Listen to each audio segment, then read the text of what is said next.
ಶ್ರೀಗುರುಭ್ಯೋ ನಮಃ. ಶ್ರೀಪರಮಗುರುಭ್ಯೋ ನಮಃ. ಶ್ರೀಮದಾನಂದತೀರ್ಥಭಗವತ್ಪಾದಾಚಾರ್ಯಗುರುಭ್ಯೋ ನಮಃ. ಶ್ರೀವೇದವ್ಯಾಸಾಯ ನಮಃ. ನರಸಿಂಹೋऽಖಿಲಾಜ್ಞಾನಮತಧ್ವಾन्तದಿವಾಕರः ಜಯತ್ಯಮಿತಸಜ್ಞಾನಸುಖಶಕ್ತಿಭಯೋನಿಧಿः ವ್ಯಾಸಾಯ ಭವನಾಶಾಯ ಶ್ರೀಶಾಯ ಗುಣರಾಶಯೇ ಹೃದ್ಯಾಯ ಶುದ್ಧವಿದ್ಯಾಯ ಮಧ್ವಾಯ ಚ ನಮೋ ನಮಃ. ಪ್ರಥಮೋ ಹನುಮಾನ್ನಾಮ ದ್ವಿತೀಯೋ ಭೀಮ ಏವ ಚ ಪೂರ್ಣಪ್ರಜ್ಞಸ್ಮೃತಿ ಅಸ್ತು ಭಗವತ್ಕಾರ್ಯಸಾಧಕಃ. ಪೂಜ್ಯಾಯ ರಾಘವೇಂದ್ರಾಯ ಸತ್ಯಧರ್ಮರಥಾಯ ಚ ಭಜತಾಂ ಕಲ್ಪವೃಕ್ಷಾಯ ನಮತಾಂ ಕಾಮಧೇನವೇ ದುರ್ವಾದಿಧ್ವಾಂತರವಯೇ ವೈಷ್ಣವೇಂದೀವರೇಂದವೇ ಶ್ರೀರಾಘವೇಂದ್ರ ಗುರವೇ ನಮೋऽತ್ಯಂತದಯಾಳವೇ. ಮೂಕೋಪಿ ಯತ್ಪ್ರಸಾದೇನ ಮುಕುಂದಶಯನಾಯತೆ ರಾಜರಾಜಾಯತೆ ರಿಕ್ತಃ ರಾಘವೇಂದ್ರಂ ತಮಾಶ್ರಯೇತ್. ಆಪಾದಮೌಲಿಪರ್ಯಂತಂ ಗುರುಣಾಮಾಕೃತಿಂ ಸ್ಮರೇತ್ ತೇನ ವಿಘ್ನಾಃ ಪ್ರಣಶ್ಯಂತಿ ಸಿದ್ಧ್ಯಂತಿ ಚ ಮನೋರಥಾಃ. ಬ್ರಹ್ಮರುದ್ರಾದಿವಂದ್ಯಂ ತ್ವಾಂ ಭಜೆ ವೆಂಕಟನಾಯಕಂ ನಿವಾರಯಾಶ್ವನಿಷ್ಟಾನಿ ಸಾಧಯೇಷ್ಟಾನಿ ಮಾಧವ. ಶ್ರೀ ಗುರುಭ್ಯೋ ನಮಃ. ಹಿಂದೆ ನೋಡಿದಂತೆ ಈ ಒಂದು ವೆಂಕಟಾಚಲ ಪರ್ವತಕ್ಕೆ 4 ಹೆಸರು ಅಂತ ನೋಡಿದ್ವಿ. ಕೃತಯುಗದಲ್ಲಿ ವೃಷಭಾಚಲ, ತ್ರೇತಾಯುಗದಲ್ಲಿ ಅಂಜನಾಚಲ, ದ್ವಾಪರದಲ್ಲಿ ಶೇಷಾಚಲ ಮತ್ತು ಕಲಿಯುಗದಲ್ಲಿ ವೆಂಕಟಾಚಲ ಅಂತ ಯಾಕೆ ಕಾರಣ ಬಂತು ಅಂತ ನಾವು ನೋಡಿದ್ದೇವೆ. ಇದಾದ ಮೇಲೆ ಜನಕ ಮಹಾರಾಜ ಪ್ರಶ್ನೆ ಮಾಡ್ತಾನೆ. ವಾಯುದೇವರು ಹಿಂದೆ ಒಂದು ಮಾತನ್ನು ಹೇಳಿದರು, ಇನ್ನು ಮುಂದೆ ಈ ಪರ್ವತದಲ್ಲಿ ಶ್ರೀನಿವಾಸ ಬಂದು ನೆಲೆಸಿ ಇರುತ್ತಾನೆ ಹಾಗೆ ಅಂತ ಒಂದು ಮಾತನ್ನು ಹೇಳಿದರು. ಅದನ್ನು ಕೇಳಿ ಜನಕ ಮಹಾರಾಜ ಪ್ರಶ್ನೆ ಮಾಡ್ತಾನೆ. ಕಥಂ ನಾರಾಯಣ ಪ್ರಾಪ್ತಃ ಕಸ್ಮಾತ್ ವಾ ಕಾರಣಾನ್ಮುನೆ ತತ್ರಾಗತ್ಯ ಕೃತಂ ಕರ್ಮ ತನ್ಮಮ ಚಕ್ಷ್ವಭೂಸುರ. ನಾರಾಯಣ ಯಾಕೆ ಇಲ್ಲಿ ಬಂದ? ವೈಕುಂಠದಲ್ಲಿ ಇರತಕ್ಕವನು ಪರಮಾತ್ಮ, ಅವನು ಯಾಕೆ ಈ ವೆಂಕಟಾಚಲಕ್ಕೆ ಬಂದದ್ದು? ಯಾವ ಕಾರಣ ಅದು? ತತ್ರಾಗತ್ಯ ಕೃತಂ ಕರ್ಮ, ಇಲ್ಲಿ ಬಂದ ಪರಮಾತ್ಮ ಮಾಡಿದ್ದಾದರೂ ಏನು ಹಾಗೆ ಅಂತ ಪ್ರಶ್ನೆ. ಕಥಂ ವೈಕುಂಠ ಲೋಕಂ ತ್ಯಕ್ತವಾನ್ ಪುರುಷೋತ್ತಮ. ಅದು ಉತ್ತಮ ಲೋಕ, ಅದು ವೈಕುಂಠ ಲೋಕ ಭಾರಿ ಉತ್ತಮ ಲೋಕ. ಅದು ಎಷ್ಟು ಅಂದರೆ ದಾಸರು ಹೇಳ್ತಾರೆ ನೋಡಿ, ಬ್ರಹ್ಮಾಂಡದೊಳಗೆ ಅರಸಿ ನೋಡಲು ನಮ್ಮೂರೇ ವಾಸಿ ಹಾಗೆ ಅಂತ ಹೇಳ್ತಾರೆ. ಅಂತಹ ಉತ್ತಮ ಲೋಕ ಅದು. ಅದರಿಂದ ಆ ಪರಮಾತ್ಮ ಬಂದ ಕಾರಣವನ್ನು ಹೇಳಿ, ಇನ್ನು ಆ ಪರ್ವತದಲ್ಲಿ ವರಾಹರೂಪಿ ಪರಮಾತ್ಮ ಇದ್ದಾನ ಅಂತ ಹೇಳಿದಿರಿ, ಅದರ ಕಥೆಯನ್ನು ಕೂಡ ಹೇಳಿ, ಆಕಾಶರಾಜನ ಚರಿತ್ರೆ, ಅವನ ಸಹೋದರನ ಚರಿತ್ರೆ, ಇದನ್ನೆಲ್ಲವೂ ಕೂಡ ನನಗೆ ತಿಳಿಸ್ರಿ. ಪುಣ್ಯಾಶ್ಚ ಪುರುಷಶ್ರೇಷ್ಠಾಃ ಜಾಮಾತಾ ಚ ಜಗತ್ಪತಿ ದೇವಾನಾಂ ಚ ಋಷೀನಾಂ ಚ ದೇವಸ್ತ್ರೀನಾಂ ಸಮಾಗಮಃ. ಪರಮಾತ್ಮ ಬಂದ ಅಂದರೆ ದೇವತೆಗಳು, ದೇವತಾ ಸ್ತ್ರೀಯರ ಸಮಾಗಮ ಎಲ್ಲವೂ ಆಗ್ತಾ ಇತ್ತು. ಅದು ಹೇಗಾಯಿತು ಅದನ್ನೆಲ್ಲ ಹೇಳಿ ನಮಗೆ ಹಾಗೆ ಅಂತ ಜನಕ ಮಹಾರಾಜ ಪ್ರಾರ್ಥನೆ ಮಾಡಿದಾಗ ಶತಾನಂದರು ಹೇಳ್ತಾರೆ, ಪುರಾತು ಋಷಯ ಸರ್ವೇ ಕಶ್ಯಪಾದ್ಯಾಹ ಮುನೀಶ್ವರಾಹ ಸುಮಖಂ ಜಾಹ್ನವೀತೇರೆ ಸಂತೋಷ ಚಕ್ರಿರೇ ದ್ವಿಜಾಹ. ಹಿಂದೆ ಏನಾಗಿತ್ತಂದರೆ ಗಂಗಾ ನದಿ ತೀರದಲ್ಲಿ ಕಶ್ಯಪರೇ ಮೊದಲಾದ ಅನೇಕ ಋಷಿ ವರೇಣ್ಯರು ಸೇರಿ ಒಂದು ಯಾಗವನ್ನು ಮಾಡ್ತಾ ಇದ್ದರು. ತಸ್ಮಿನ್ ಕಾಲೇ ಮುನಿಶ್ರೇಷ್ಠೋ ನಾರದೋ ಮುನಿಸತ್ತಮಃ ಉವಾಚ ವಚನಂ ತೇಷಾಂ ಕಿಮರ್ಥಂ ಯಜ್ಞಮುತ್ತಮಂ. ಆಗ ನಾರದರು ಅಲ್ಲಿಗೆ ಬಂದರಂತೆ. ನಾರದರು ಬಂದರು ಅಂದರೆ ತಲೆ ನೆಟ್ಟಗಾಗ್ತದೆ ನೋಡಿ, ಏನೋ ಕಿತಾಪತಿ ಇರುತ್ತದೆ ಹಾಗೆ ಅಂತ. ನಾರದರು ಅಲ್ಲಿ ಬಂದಾಗ ಕೇಳಿದ್ರಂತೆ, ಏನಿದು ಯಜ್ಞ, ಯಾರಿಗಾಗಿ ಮಾಡ್ತಾ ಇದ್ದೀರಿ ಹಾಗೆ ಅಂತ. ಕಾಬುಂಕ್ತೆ ಯಜ್ಞ ಸುಫಲಂ. ಈ ಯಜ್ಞದ ಫಲ ಭೋಕ್ತೃ. ಈ ಒಂದು ಕರ್ಮ ಆಹುತಿ ಕೊಡ್ತೀವಿ ಅಂದರೆ ಅದನ್ನು ಭೋಗ ಮಾಡುವವರೊಬ್ಬರು ಇರಬೇಕಲ್ಲ, ಸುಮ್ಮನೆ ಅನ್ನ ಹಾಕ್ತಾರಾ? ಇಲ್ಲ. ಅದರಿಂದ ನೀವು ಯಜ್ಞ ಮಾಡ್ತಾ ಇದ್ದೀರಿ, ಇದರ ಭೋಕ್ತರು ಯಾರು? ಈ ಮಂತ್ರಗಳನ್ನು ಹೇಳಿ ಹಾಕುವಾಗ ಯಾರನ್ನು ನೀವು ಧ್ಯಾನ ಮಾಡ್ತೀರಿ? ಇದನ್ನೆಲ್ಲ ತಿಳಿದು ಮಾಡಬೇಕು ನೋಡಿ. ನಾರದರು ಅದನ್ನು ತಿಳಿಸಿಕೊಡೋಕ್ಕೆ ಬಂದಿದ್ದಾರೆ. ಒಂದು ಕರ್ಮವನ್ನು ಮಾಡಿದಾಗ ಯದೇವ ವಿದ್ಯೆಯ ಕರೋತಿ, ಯಾವುದನ್ನು ನಾವು ಚೆನ್ನಾಗಿ ಅರ್ಥ ಮಾಡಿಕೊಂಡು ತಿಳಿದುಕೊಂಡು ಮಾಡ್ತೀವಿ ತದೇವ ವೀರ್ಯವತ್ತರಂ ಭವತಿ ಅಂತ, ಅದು ಒಳ್ಳೆಯ ಫಲದಾಯಕವಾಗ್ತದೆ. ಅದರಿಂದ ಯಾರಿಗೆ ನೀವು ಆಹುತಿಯನ್ನು ಕೊಡ್ತೀರಿ, ಯಜ್ಞಭೋಕ್ತರು ಯಾರು, ಯಾರನ್ನು ಧ್ಯಾನ ಮಾಡ್ತಾ ಇದ್ದೀರಿ, ಕಸ್ಯ ಅರ್ಪ್ಯತೆ, ಎಲ್ಲ ಆಗಿ ಕೊನೆಯಲ್ಲಿ ಯಾರಿಗೆ ಸಮರ್ಪಣೆ ಮಾಡ್ತೀರಿ, ಬ್ರಹ್ಮಾರ್ಪಣ ಅಂತ ಹೇಳಿ ಬ್ರಹ್ಮದೇವರಿಗೆ ಸಮರ್ಪಣೆ ಮಾಡ್ತಿರೋ, ಶಿವಾರ್ಪಣ ಅಂತ ಹೇಳಿ ಶಿವನಿಗೆ ಸಮರ್ಪಣೆ ಮಾಡ್ತಿರೋ, ಅಥವಾ ಕೃಷ್ಣಾರ್ಪಣ ಅಂತೇಳಿ ಕೃಷ್ಣನಿಗೆ ಸಮರ್ಪಣೆ ಮಾಡ್ತಿರೋ, ದೊಡ್ಡವರಿಗೆ ಸಮರ್ಪಣೆ ಮಾಡಬೇಕು, ಯಾರಿಗೆ ಸಮರ್ಪಣೆ ಮಾಡ್ತೀರಿ, ಇದು ಪ್ರಶ್ನೆ ನಾರದರು ಬಂದದ್ದು. ಈ ವಿಷಯದಲ್ಲಿ ತೇ ಮುನಿಪುಂಗವಾಹ ಸಂಶಯಾರ್ಥಂ ಸಮಾಪನ್ನಃ ಕಥಮತ್ರ ವಿಚಾರ್ಯತಾಂ ಸಮ್ಮಿಲಿತ್ವಾ ತದಾ ಸರ್ವೇ ಭೃಗುಂ ಬ್ರಹ್ಮವಿದಾಂ ವರಂ. ಯದ್ಯಪಿ ಅವರಿಗೆ ಋಷಿವರೇಣ್ಯರು, ಪರಮಾತ್ಮನ ಅಪರೋಕ್ಷ ಜ್ಞಾನವನ್ನು ಪಡೆದ ಮಹಾನುಭಾವರು, ಅವರಿಗೆ ವಿಚಾರ ಗೊತ್ತಿದೆ. ಆದರೂ ಕೂಡ ಲೋಕ ಕಲ್ಯಾಣಕ್ಕಾಗಿ ನಾರದರು ಕೇಳಿದ ಪ್ರಶ್ನೆಗೆ ಏನು ಉತ್ತರ ಕೊಡೋದು ಅಂತ ಅಲ್ಲಿ ಒಂದು ಮೀಟಿಂಗ್ ಶುರು ಮಾಡಿದರು. ಮೀಟಿಂಗ್ ಮಾಡಿ ಆ ಮೀಟಿಂಗಲ್ಲಿ ಭೃಗು ಋಷಿಗಳನ್ನು ಆಯ್ಕೆ ಮಾಡಿದರು. ಭೃಗು ಋಷಿಗಳನ್ನು ಆಯ್ಕೆ ಮಾಡಿ ನೀವು ಹೋಗಿ ವಿಚಾರ ಮಾಡಬೇಡಿ. ತ್ರಿದೇವತಾ ಪರೀಕ್ಷೆ ಅಂತ 3 ದೇವತೆಗಳಲ್ಲಿ ಪ್ರಸಿದ್ಧ ಅಂದರೆ 3 ದೇವತೆಗಳು ಯಾರು, ಬ್ರಹ್ಮ, ವಿಷ್ಣು, ಮಹೇಶ್ವರ ಅಂತ. ಈ 3ರಲ್ಲಿ ಯಾರು ದೊಡ್ಡವರು, ಹೋಗಿ ನೀವು ಪರೀಕ್ಷೆ ಮಾಡ್ಕೊಂಡು ಬನ್ನಿ ಅಂತ ಭೃಗು ಋಷಿಗಳನ್ನೇ ಕಳಿಸ್ತಾರೆ. ತಮೋಚರ್ ಭಕ್ತಿನಮ್ರಾಂಗಾ ಕೃತಾಂಜಲಿ ಪುಟಾಸ್ಥಿತಾ ಗಚ್ಚ ಶೀಘ್ರಂ ಮಹಾಬುದ್ಧೆ ಪರಂ ವೇತ್ತಂ ಸುರೋತ್ತಮಂ. ಭೃಗುವನ್ನೇ ಯಾಕೆ ಆಯ್ಕೆ ಮಾಡಿದರು ಹಾಗೆ ಅಂದರೆ ನೋಡಿ, ಆ ಶಬ್ದವೇ ಹಾಗಿದೆ ನೋಡಿ, ಭೃಗು ಅಂದರೆ ವೇಗವಾಗಿ ಹೋಗುವವರು ಅಂತ. ಒಂದು ಕೆಲಸ ಮಾಡ್ಕೊಂಬ ಅಂತ ಹೇಳಿದರೆ ಅಲ್ಲೇ ಮಾತಾಡ್ತಾ ಕೂತ್ಬಿಟ್ರೆ ಕೆಲಸ ಆಗೋದು ಹೇಗೆ, ಹಂಗೆ ಆಗಬಾರ್ದಂತ. ಫಾಸ್ಟಾಗಿ ಮಾಡ್ಕೊಂಡು ಬರುವವರು ಚೆನ್ನಾಗಿ ಕೆಲಸ ಮಾಡ್ಕೊಂಡು ಬರ್ತಾರೆ ಹಾಗೆ ಅಂತ. ಆ ರೀತಿಯಾಗಿ ಕೆಲಸವನ್ನು ಮಾಡ್ಕೊಂಡು ಬರುವವರು ಭೃಗು ಋಷಿಗಳು. ಯಾಕೆ ಅವರ ಹೆಸರೇ ಹೇಳ್ತಾ ಇದೆ, ಭೃಗು, ವೇಗವಾಗಿ ಹೋಗುವವರು ಹಾಗೆ ಅಂತ. ಅದರಿಂದ ಅವರು ಭೃಗು ಋಷಿಗಳ ಹತ್ರ ಹೇಳಿ ನೀವು ಹೋಗಿ ತ್ರಿದೇವತಾ ಪರೀಕ್ಷೆಯನ್ನು ಮಾಡ್ಕೊಂಡು ಬನ್ನಿ ಹಾಗೆ ಅಂತ ಕಳಿಸ್ತಾರೆ. ಅವರು ಕೂಡ ಹೋಗ್ತಾ ಇದ್ದಾರೆ. ಮೊದಲು ಹೋದದ್ದೇ ಬ್ರಹ್ಮದೇವರ ಲೋಕಕ್ಕೆ ಹೋಗ್ತಾರೆ. ಸತ್ಯಲೋಕಕ್ಕೆ ಹೋಗಿ ಬ್ರಹ್ಮದೇವರನ್ನು ನೋಡ್ತಾರೆ. ಬ್ರಹ್ಮದೇವರನ್ನು ನೋಡಿ ತಮ್ ನತ್ವ ಭಕ್ತಿಭಾವೇನ, ಬ್ರಹ್ಮದೇವರಿಗೆ ಸಾಷ್ಟಾಂಗ ನಮಸ್ಕಾರ ಮಾಡ್ತಾ ಇದ್ದಾರೆ. ಬ್ರಹ್ಮದೇವರು ಏನು ಮಾಡ್ತಾ ಇದ್ರು, ಚತುರ್ಮುಖ ಮುದಾರಾಂಗಂ ಸರಸ್ವತಿಯ ಅನುಸೇವಿತಂ, ಸರಸ್ವತಿಯಿಂದ ಸೇವೆಯನ್ನು ಸ್ವೀಕಾರ ಮಾಡ್ತಾ ಬ್ರಹ್ಮದೇವರು ಅಲ್ಲಿದ್ದರು. ಬ್ರಹ್ಮದೇವರನ್ನು ನೋಡಿ ಭೃಗು ಋಷಿಗಳು ನಮಸ್ಕಾರ ಮಾಡಿದರು. ಪಾತಯಾಮಾಸ ಕಾಯಂ ಸ್ವಂ, ತನ್ನ ಶರೀರವೇ ಬೀಳಿಸಿ ಸಾಷ್ಟಾಂಗ ನಮಸ್ಕಾರ ಮಾಡಿದರು. ಪತಿತಂ ಸ ಭೃಗುಂ ದೃಷ್ಟ್ವಾ ನೋವಾಚ ವಚನಂ ವಿಧಿಹಿ.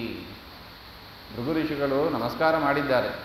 ಬ್ರಹ್ಮದೇವರು ಬನ್ನಿ ಅಂತ ಒಂದು ಮಾತಾಡಬೇಕಲ್ಲೋ, ಮಾತೇ ಆಡಲಿಲ್ಲವಂತೆ. ನಮಸ್ಕಾರ ಮಾಡಿದ್ದಾರೆ, ಆಶೀರ್ವಚನ ಮಾಡಬೇಕಲ್ಲೋ, ಆಶೀರ್ವಚನವೂ ಇಲ್ಲ. ಮಾತು ಆಡಿಸಲಿಲ್ಲ, ಆಶೀರ್ವಚನವೂ ಇಲ್ಲ. ಅದರಿಂದ ಭೃಗು ಋಷಿಗಳಿಗೆ ಸಂಶಯ ಬಂದೋಯ್ತು, ಓ ಇವರಿಗೂ ಕೂಡ ಏನೋ ಸ್ವಲ್ಪ ಅಜ್ಞಾನ ಇದೆ, ಕಿಂಚಿತ್ ಅಜ್ಞಾನ ಆಶ್ರಿತಂ ಹಾಗೆ ಅಂತ ತಿಳಿದು ಅಲಬ್ಧ್ವಾ ಸ್ವಾತ್ಮನಃ ಕಾರ್ಯ, ತಮ್ಮ ಕಾರ್ಯ ಪೂರ್ಣ ಆಗಲಿಲ್ಲ. ದೇವತಾ ಪರೀಕ್ಷೆ ಮಾಡಲಿಕ್ಕೆ ಬಂದವರ ಕಾರ್ಯ ಪೂರ್ಣ ಆಗಲಿಲ್ಲ. ಅದರಿಂದ ಕೈಲಾಸಂಸ ಋಷಿ ಯಯೌ, ಅಲ್ಲಿಂದ ಕೈಲಾಸಕ್ಕೆ ಹೋಗ್ತಾ ಇದ್ದಾರೆ. ಕೈಲಾಸಗಿರಿಮಾಸಾದ್ಯ ತತ್ರ ದೃಷ್ಟ್ವಾ ತ್ರಿಲೋಚನಂ ಕಾಮುಕಂ ಪಾರ್ವತೀ ಸಾರ್ಧಂ ಕ್ರೀಡಂತಂ ನಿಜ ಮಂದಿರೇ. ಅಲ್ಲಿ ಹೋದರೆ ರುದ್ರದೇವರು ಪಾರ್ವತಿ ಜೊತೆಗೆ ವಿಲಾಸವನ್ನು ಮಾಡ್ತಾ ಇದ್ದಾರೆ. ತಮಾಯಾಂತಂ ನಾಜಾನಾತ್ ಕಾಮುಕೋ ಹರಹ, ಭೃಗು ಋಷಿಗಳು ಬಂದದೇ ಗೊತ್ತಿಲ್ಲವಂತೆ ರುದ್ರದೇವರಿಗೆ. ಆ ರೀತಿಯಾಗಿ ಕಾಮುಕರಾಗಿ ಇದ್ದರು ಅಂತ ಹೇಳ್ತಾ ಇದ್ದಾರೆ. ಅವರನ್ನು ಬಂದದ್ದು ಪಾರ್ವತಿ ದೇವಿಗೆ ಗೊತ್ತಾಯಿತು. ಅವರು ಲಜ್ಜೆಯಿಂದ ಹೇಳಿದ್ರಂತೆ, ತ್ಯಜ ಶೀಘ್ರಂ ಮಹಾಬಾಹೋ ಆಗತೋ ಮುನಿಪುಂಗವಃ, ಸ್ವಾಮಿ ಬಿಡಿ ನಮ್ಮನ್ನು, ಋಷಿಗಳು ಭೃಗು ಋಷಿಗಳು ಬಂದಿದ್ದಾರೆ ಹಾಗೆ ಅಂತ ಪಾರ್ವತಿ ದೇವಿ ಪ್ರಾರ್ಥನೆ ಮಾಡಿದಾಗ ಆಗ ರುದ್ರದೇವರಿಗೆ ಗೊತ್ತಾಯಿತು, ಭಾರಿ ಸಿಟ್ಟು ಬಂತಂತದ್ದು. ಇಂಥ ಕಾಲದಲ್ಲಿ ಬರೋರ ನೀವು ಹಾಗೆ ಅಂತ ಹೇಳಿ ಸಿಟ್ಟು ಬಂದು ಹಂತುಂ ಆರ್ದ್ರವತ್ ಶೀಘ್ರಂ, ತ್ರಿಶೂಲದಿಂದ ಅವರಿಗೊಂದು ಏಟು ಕೊಡಾನಂತೆ ಬಂದ್ಬಿಟ್ಟು. ಪರೀಕ್ಷೆ ಮಾಡಲಿಕ್ಕೆ ಬಂದಿದ್ದಾರೆ ರುದ್ರದೇವರು, ಏಟು ಕೊಟ್ಟು ಅವ್ರನ್ನ ಸಂಹಾರ ಮಾಡಿಬಿಡೋಣ ಇಲ್ಲೇ ಹಾಗೆ ಅಂತ ತೀರ್ಮಾನ ಮಾಡಿದ್ರು. ಹೊಡೆಯೋಕ್ಕೆ ಬಂದರಂತೆ. ಆಗ ಸಿಟ್ಟು ತಡ್ಕೊಳ್ಳಿಕ್ಕಾಗಿಲ್ಲ ಭೃಗು ಋಷಿಗಳಿಗೆ. ಇವರು ಶಾಪ ಕೊಟ್ಟೇ ಬಿಟ್ಟು, ಶಶಾಪಸ ಋಷಿ ಲೋಕೆ ತ್ವಂ ನೈವ ಪೂಜ್ಯಸೆ ತ್ವತ್ ಶಿಷ್ಣ ಪೂಜೆನೈವ ಲೋಕೆ ಖ್ಯಾತಿಂ ಗಮಿಷ್ಯಸಿ. ನಿನಗೆ ಶಿವ ನನ್ನನ್ನು ಹೊಡೆಯಕ್ಕೆ ಬರ್ತೀಯಾ, ಇನ್ನು ಮುಂದೆ ಭೂಲೋಕದಲ್ಲಿ ಯಾರೂ ಕೂಡ ನಿನ್ನ ಮೂರ್ತಿಗೆ ಪೂಜೆ ಮಾಡೋದಿಲ್ಲ, ನಿನ್ನ ಲಿಂಗಕ್ಕೆ ಪೂಜೆ ಮಾಡೋದು, ಶಿವನ ಲಿಂಗಕ್ಕೆ ಪೂಜೆ.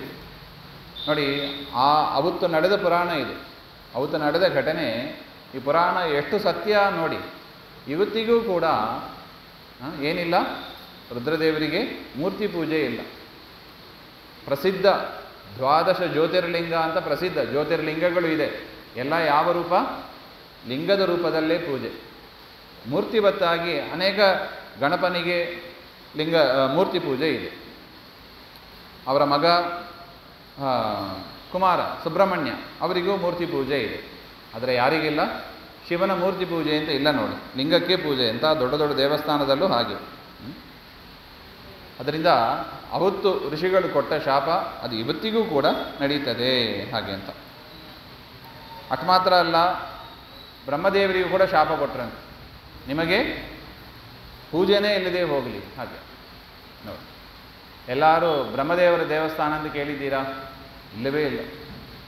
ಎಲ್ಲೋ ಪುಷ್ಕರದಲ್ಲಿ ಒಂದೇ ಒಂದಿದೆ ಎಕ್ಸೆಪ್ಷನ್,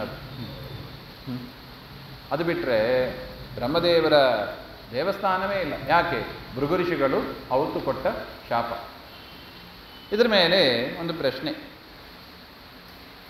ಅಲ್ಲ, ಅವರು ತಾರತಮ್ಯದಲ್ಲಿ ಬ್ರಹ್ಮದೇವರಲ್ಲಿ ರುದ್ರದೇವರಲ್ಲಿ ಭೃಗು ಋಷಿಗಳು 15ನೇ ಕಕ್ಷೆ, ಭೃಗು ಋಷಿಗಳು 15ನೇ ಕಕ್ಷೆ, ರುದ್ರದೇವರು 5ನೇ ಕಕ್ಷೆ, ಬ್ರಹ್ಮದೇವರು 3ನೇ ಕಕ್ಷೆ.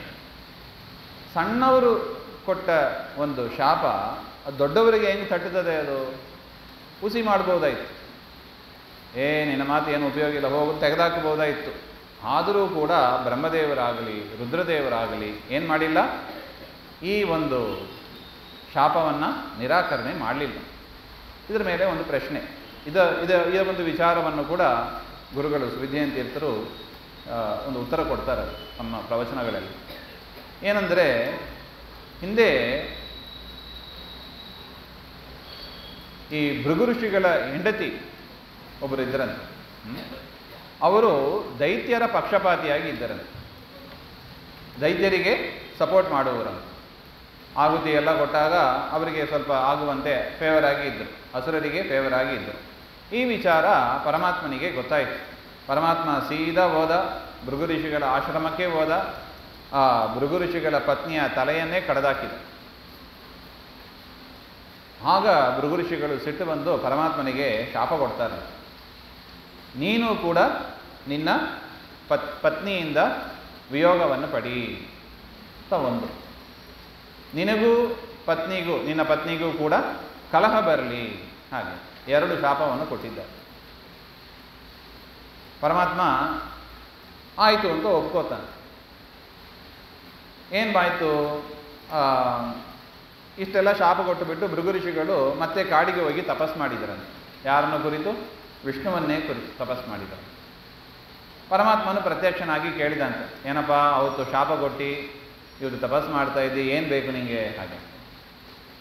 ಭೃಗು ಋಷಿಗಳು ಹೇಳಿದರಂತೆ, ಸ್ವಾಮಿ, ನಾನು ಅವತ್ತು ಒಂದು ಶಾಪ ಕೊಟ್ಟಿದ್ದೆ, ಆ ವರ ಅದನ್ನು ನೀನು ನೆರವೇರಿಸಬೇಕು ಹಾಗೆ. ಯಾಕೆ? ನನ್ನ ಮಾತನ್ನು ಊಸಿ ಮಾಡ್ಬೋದಾಯಿತು ನೀನು, ದೇವರು ರಿಜೆಕ್ಟ್ ಮಾಡಿದರೆ ಯಾರು ಕೇಳ್ತಾರೆ? ಸುಪ್ರೀಂ ಕೋರ್ಟ್ ಜಡ್ಜ್ಮೆಂಟ್ ಇದ್ದಾಗೆ, ದೇವರ ಮಾತಿಗೆ ಮತ್ತೊಂದು ಇಲ್ಲ. ಅದರಿಂದ ನೀನು ಊಸಿ ಮಾಡ್ಬೋದು.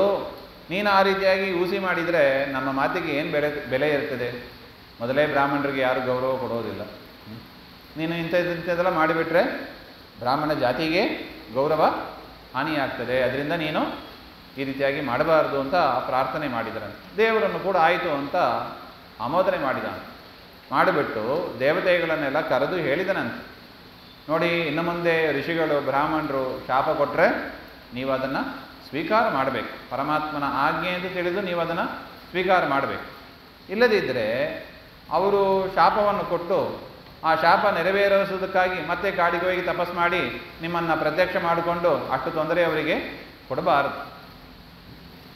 ಋಷಿಗಳು ಏನಾದರೂ ಶಾಪ ಕೊಟ್ಟರೆ ಅದನ್ನು ಸ್ವೀಕಾರ ಮಾಡಿರಿ ಅಂತ ದೇವತೆಗಳಿಗೆ ಹೇಳಿದ್ದಾರೆ. ಅದರಿಂದ ಬ್ರಹ್ಮದೇವರಾಗಲಿ ರುದ್ರದೇವರಾಗಲಿ ಅವತ್ತು ಪರಮಾತ್ಮ ಹೇಳಿದ ಮಾತು ಅದನ್ನು ಆಜ್ಞೆಯನ್ನು ಶಿರಸಾವಹಿಸಿ ಇದೇ ಭೃಗು ಋಷಿಗಳೇ ಮತ್ತೆ ಶಾಪ ಕೊಡ್ತಾರೆ, ಆ ಶಾಪವನ್ನು ಕೂಡ ಸ್ವೀಕಾರ ಮಾಡ್ತಾರೆ. ಇಲ್ಲದಿದ್ದರೆ ನೋಡಿ, ನಮೋ ಬ್ರಹ್ಮಣ್ಯ ದೇವಾಯ ಗೋ ಬ್ರಾಹ್ಮಣ ಹಿತಾಯ ಚ. ಗೋವುಗಳು ಬ್ರಾಹ್ಮಣರು ಅಂದರೆ ಪರಮಾತ್ಮನಿಗೆ ಅಷ್ಟು ಇಷ್ಟ. ಅದರಿಂದ ಅವರು ಕೊಟ್ಟ ಮಾತನ್ನು ನಡೆಸಬೇಕು ಅಂತ ತಾನು ಆಜ್ಞೆ ಮಾಡಿದ್ದಾನೆ. ಅದರಿಂದ ಇವತ್ತಿಗೂ ಕೂಡ ಆ ಶಾಪ ಹಾಗೆ ನಡ್ಕೊಂಡು ಬರ್ತಾ ಇದೆ ನೋಡಿ. ಬ್ರಹ್ಮದೇವರಿಗೆ ಮೂರ್ತಿ ಪೂಜೆ ಇಲ್ಲ, ದೇವಸ್ಥಾನವೇ ಇಲ್ಲ. ಇನ್ನು ರುದ್ರದೇವರಿಗೆ ಕೂಡ ಮೂರ್ತಿ ಪೂಜೆ ಇಲ್ಲ ಅಂತ ಪರಿಸ್ಥಿತಿ ಬಂತು. ಇದು ಒಟ್ಟು ವಿಚಾರ.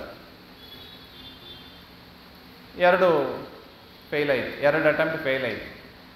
ಬ್ರಹ್ಮದೇವರ ಅಟೆಂಪ್ಟ್ ಫೇಲ್ ಆಯಿತು, ರುದ್ರದೇವರ ಅಟೆಂಪ್ಟ್ ಫೇಲ್ ಆಯಿತು. ಇನ್ನು ವೈಕುಂಠಕ್ಕೆ ಬರ್ತಾರೆ ಭೃಗು ಋಷಿಗಳು. ಅಲ್ಲಿ ನೋಡಿದರೆ ಪರಮಾತ್ಮ ತತ್ರ ಶಯ್ಯಾಗೃಹೇ ಗುವ್ಯ ರಮಾಸಾರ್ಧಂ ರಮಾಪತಿ ಲಕ್ಷ್ಮ್ಯಾ ಸಮೇತಂ ದೇವೇಶಂ ದದರ್ಶಸ ಭೃಗುಸ್ತದ. ಲಕ್ಷ್ಮೀದೇವಿ ಜೊತೆಗೆ ಪರಮಾತ್ಮ ಮಲಗಿದ್ದಾನೆ. ಇವರಿಗೆ ಸಿಟ್ಟು ತಡ್ಕೊಳ್ಳಿಕ್ಕಾಗಿಲ್ಲ. ಈ ಎಲ್ಲ ಅಟೆಂಪ್ಟ್ ಫೇಲ್ ಆಗ್ತಾ ಇದ್ದಾರೆ, ಇನ್ನೇನು ಮಾಡೋದು, ಏನಾದ್ರು ಮಾಡಬೇಕು ಅಂತ ಹೇಳಿ ಪರಮಾತ್ಮನ ಎದೆಗೆ ಒದ್ದರಂತೆ. ತತಾಡ ಉರಸಿ ಗೋವಿಂದಂ ಭೃಗು ಪಾದತಲೇನ ತಂ ತಾಡ್ಯಮಾನ ಹರಿಸ್ಸಾಕ್ಷಾತ್ ಉತ್ತಾಯ ಋಷಿಪುಂಗವಂ ಪಪಾತ ಪಾದಯೋರ್ಭಕ್ತ್ಯ.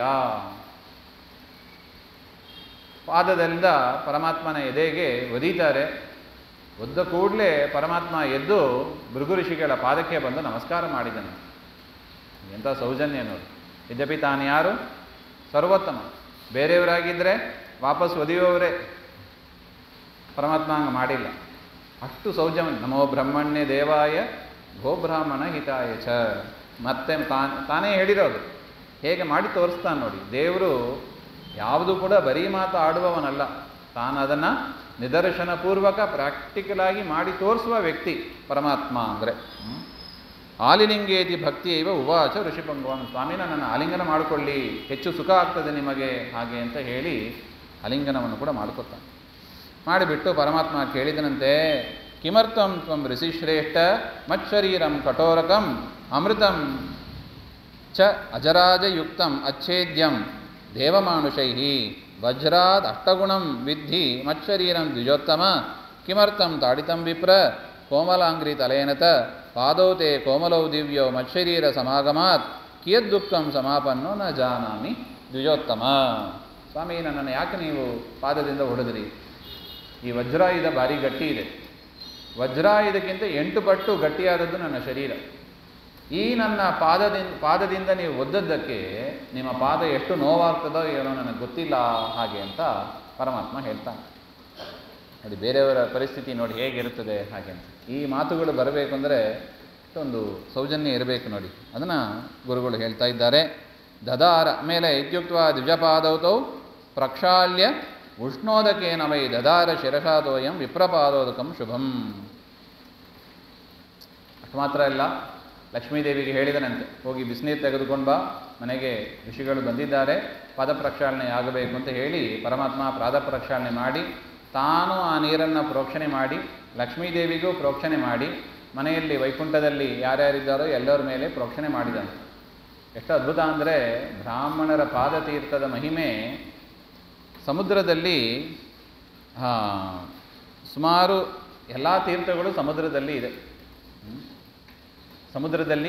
ಸಮುದ್ರ ನೀರು ಅದಕ್ಕೆ ಭಾರಿ ಶ್ರೇಷ್ಠ. ಯಾಕೆ? ಎಲ್ಲ ತೀರ್ಥಗಳ ಸನ್ನಿಧಾನವೂ ಅಲ್ಲಿ ಇರದೆ, ವರುಣದೇವರಲ್ವೇ, ಎಲ್ಲ ತೀರ್ಥಗಳ ಸನ್ನಿಧಾನವು ಸಮುದ್ರದಲ್ಲಿ ಇರುತ್ತದೆ. ಅದರಿಂದ ಸಮುದ್ರ ಸ್ನಾನ ಭಾರಿ ವಿಶೇಷ. ಅನೇಕ ಪಾಪಗಳನ್ನು ತೆಗೆದಾಕತಕ್ಕದ್ದು. ನಮ್ಮಲ್ಲಿ ಆ ಕ್ರಮ ಸ್ವಲ್ಪ ಬಿಟ್ಟೋಗಿದೆ. ಏನೋ ಮಕ್ಕಳಾಗಿದ್ದಾಗ ಹೋಗಿ ಬೀಚ್ ಅಂತ ಏನೋ ಕರ್ಕೊಂಡೋಗಿ ಪಾದ ತೋಯಿಸಿಕೊಂಡು ಬಂದ್ಬಿಡೋದಕ್ಕೆ. ಆದರೆ ಸಮುದ್ರ ಹಾಗೀಗ ಹೋಗಿ ಮುಟ್ಲಿಕ್ಕಿಲ್ಲ. ಭಾರಿ ಮಡಿ ನೀರದು. ಉಪ್ಪು ನೀರೇ ಇದ್ದರೂ ಕೂಡ ಮಡಿಯದು. ಪರ್ವಕಾಲದಲ್ಲಿ ಮಾತ್ರ ಅದನ್ನು ಮುಟ್ಟಬೇಕು. ಪರ್ವಕಾಲದಲ್ಲಿ ಮಾತ್ರ ಮುಟ್ಟಲಿಕ್ಕೆ ಯೋಗ್ಯವಾದ, ಬೇರೆ ದಿವಸ ಮುಟ್ಟಿದರೆ ಪಾಪನೇ ಬರೋದು. ಅದರಿಂದ ಸಮುದ್ರದ ನೀರು ಭಾರಿ ಶ್ರೇಷ್ಠ. ಆ ಸಮುದ್ರದ ನೀರಿಗಿಂತ ಶ್ರೇಷ್ಠ ಬ್ರಾಹ್ಮಣರ ಹೆಬ್ಬೆಟ್ಟಿನಲ್ಲಿ ಅಷ್ಟು ಸನ್ನಿಧಾನ ಇದೆ, ತೀರ್ಥಗಳ ಸನ್ನಿಧಾನ. ಅದರಿಂದ ಬ್ರಾಹ್ಮಣರ ಪಾದ ತೊಳೆದ ನೀರು ಭಾರಿ ಪವಿತ್ರವಾದದ್ದು ಅಂತ ಹೇಳ್ತಾರೆ. ಈ ರೀತಿಯಾಗಿ ಪರಮಾತ್ಮ ಏನು ಮಾಡಿದ್ರೆ ತಾನು ಅದನ್ನು ಮಾಡಿ ತೋರಿಸ್ತಾನೆ ನೋಡಿ. ಮನೆಗೆ ಬ್ರಾಹ್ಮಣರು ಬಂದಾಗ ಪಾದ ಪ್ರಕ್ಷಾಳನೆ ಮಾಡಬೇಕು. ಪಾದ ಪ್ರಕ್ಷಾಳನೆ ಮಾಡಿ ಅದನ್ನು ಎಲ್ಲ ಕಡೆ ಸಿಂಪಡಿಸಿದ.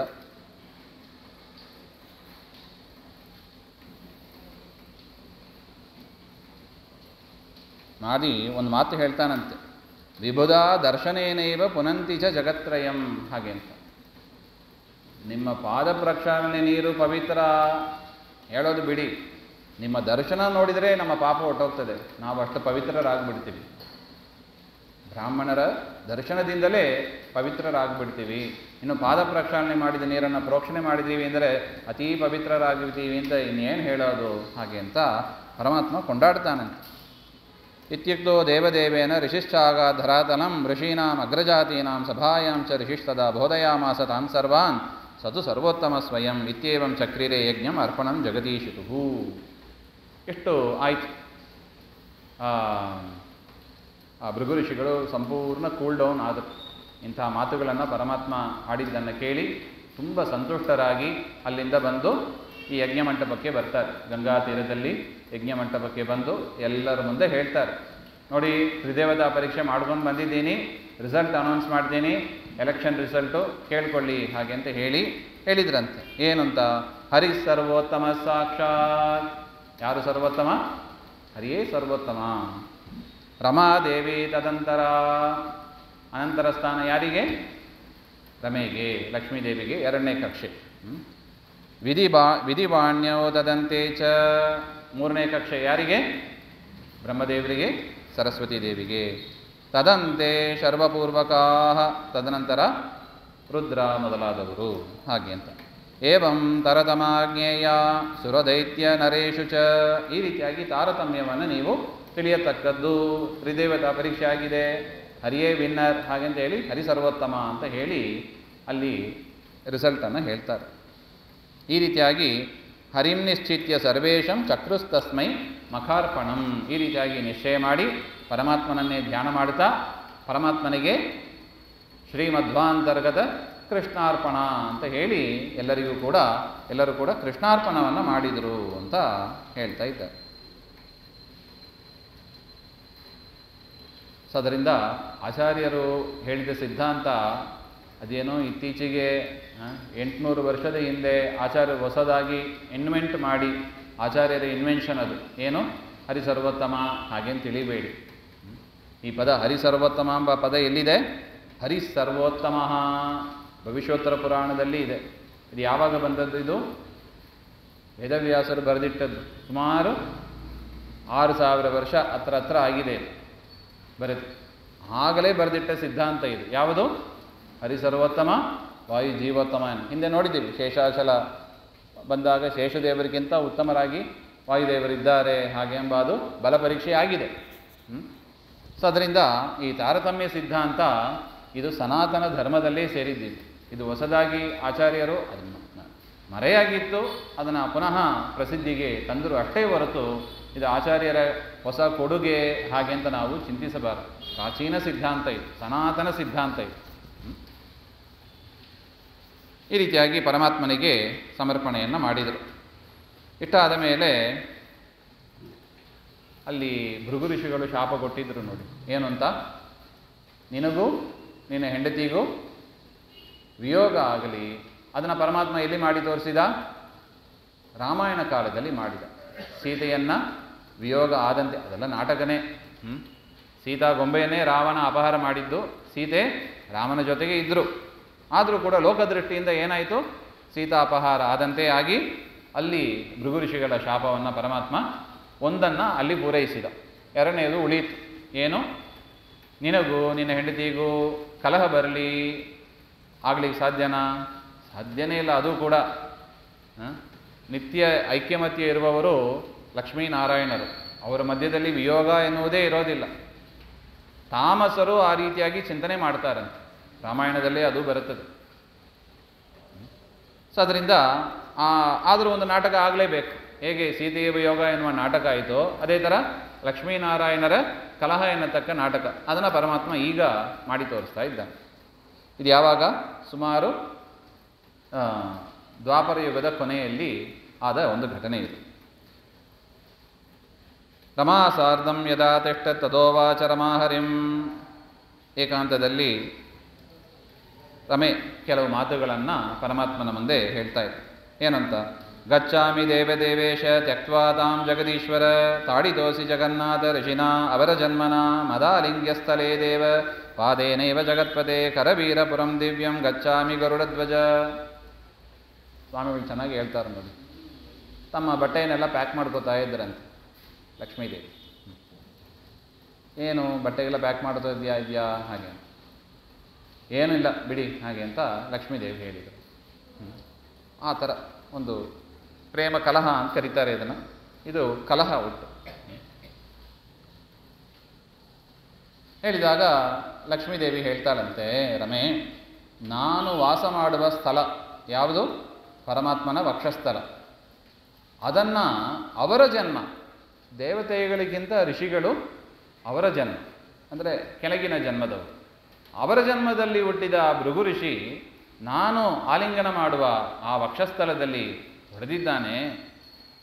ನೀವು ನೋಡಿದರೆ ನನ್ನ ಕೈಯಲ್ಲಿ ಬಿಸಿನೀರು ಧರಿಸಿ ನನ್ನ ಕೈಯಿಂದಲೇ ಪಾದ ಪ್ರಕ್ಷಾಳನೆ ಮಾಡಿ ನನ್ನ ಮೇಲೆ ಅದನ್ನು ಪ್ರೋಕ್ಷಣೆ ಬೇರೆ ಮಾಡಿದ್ದೀರ.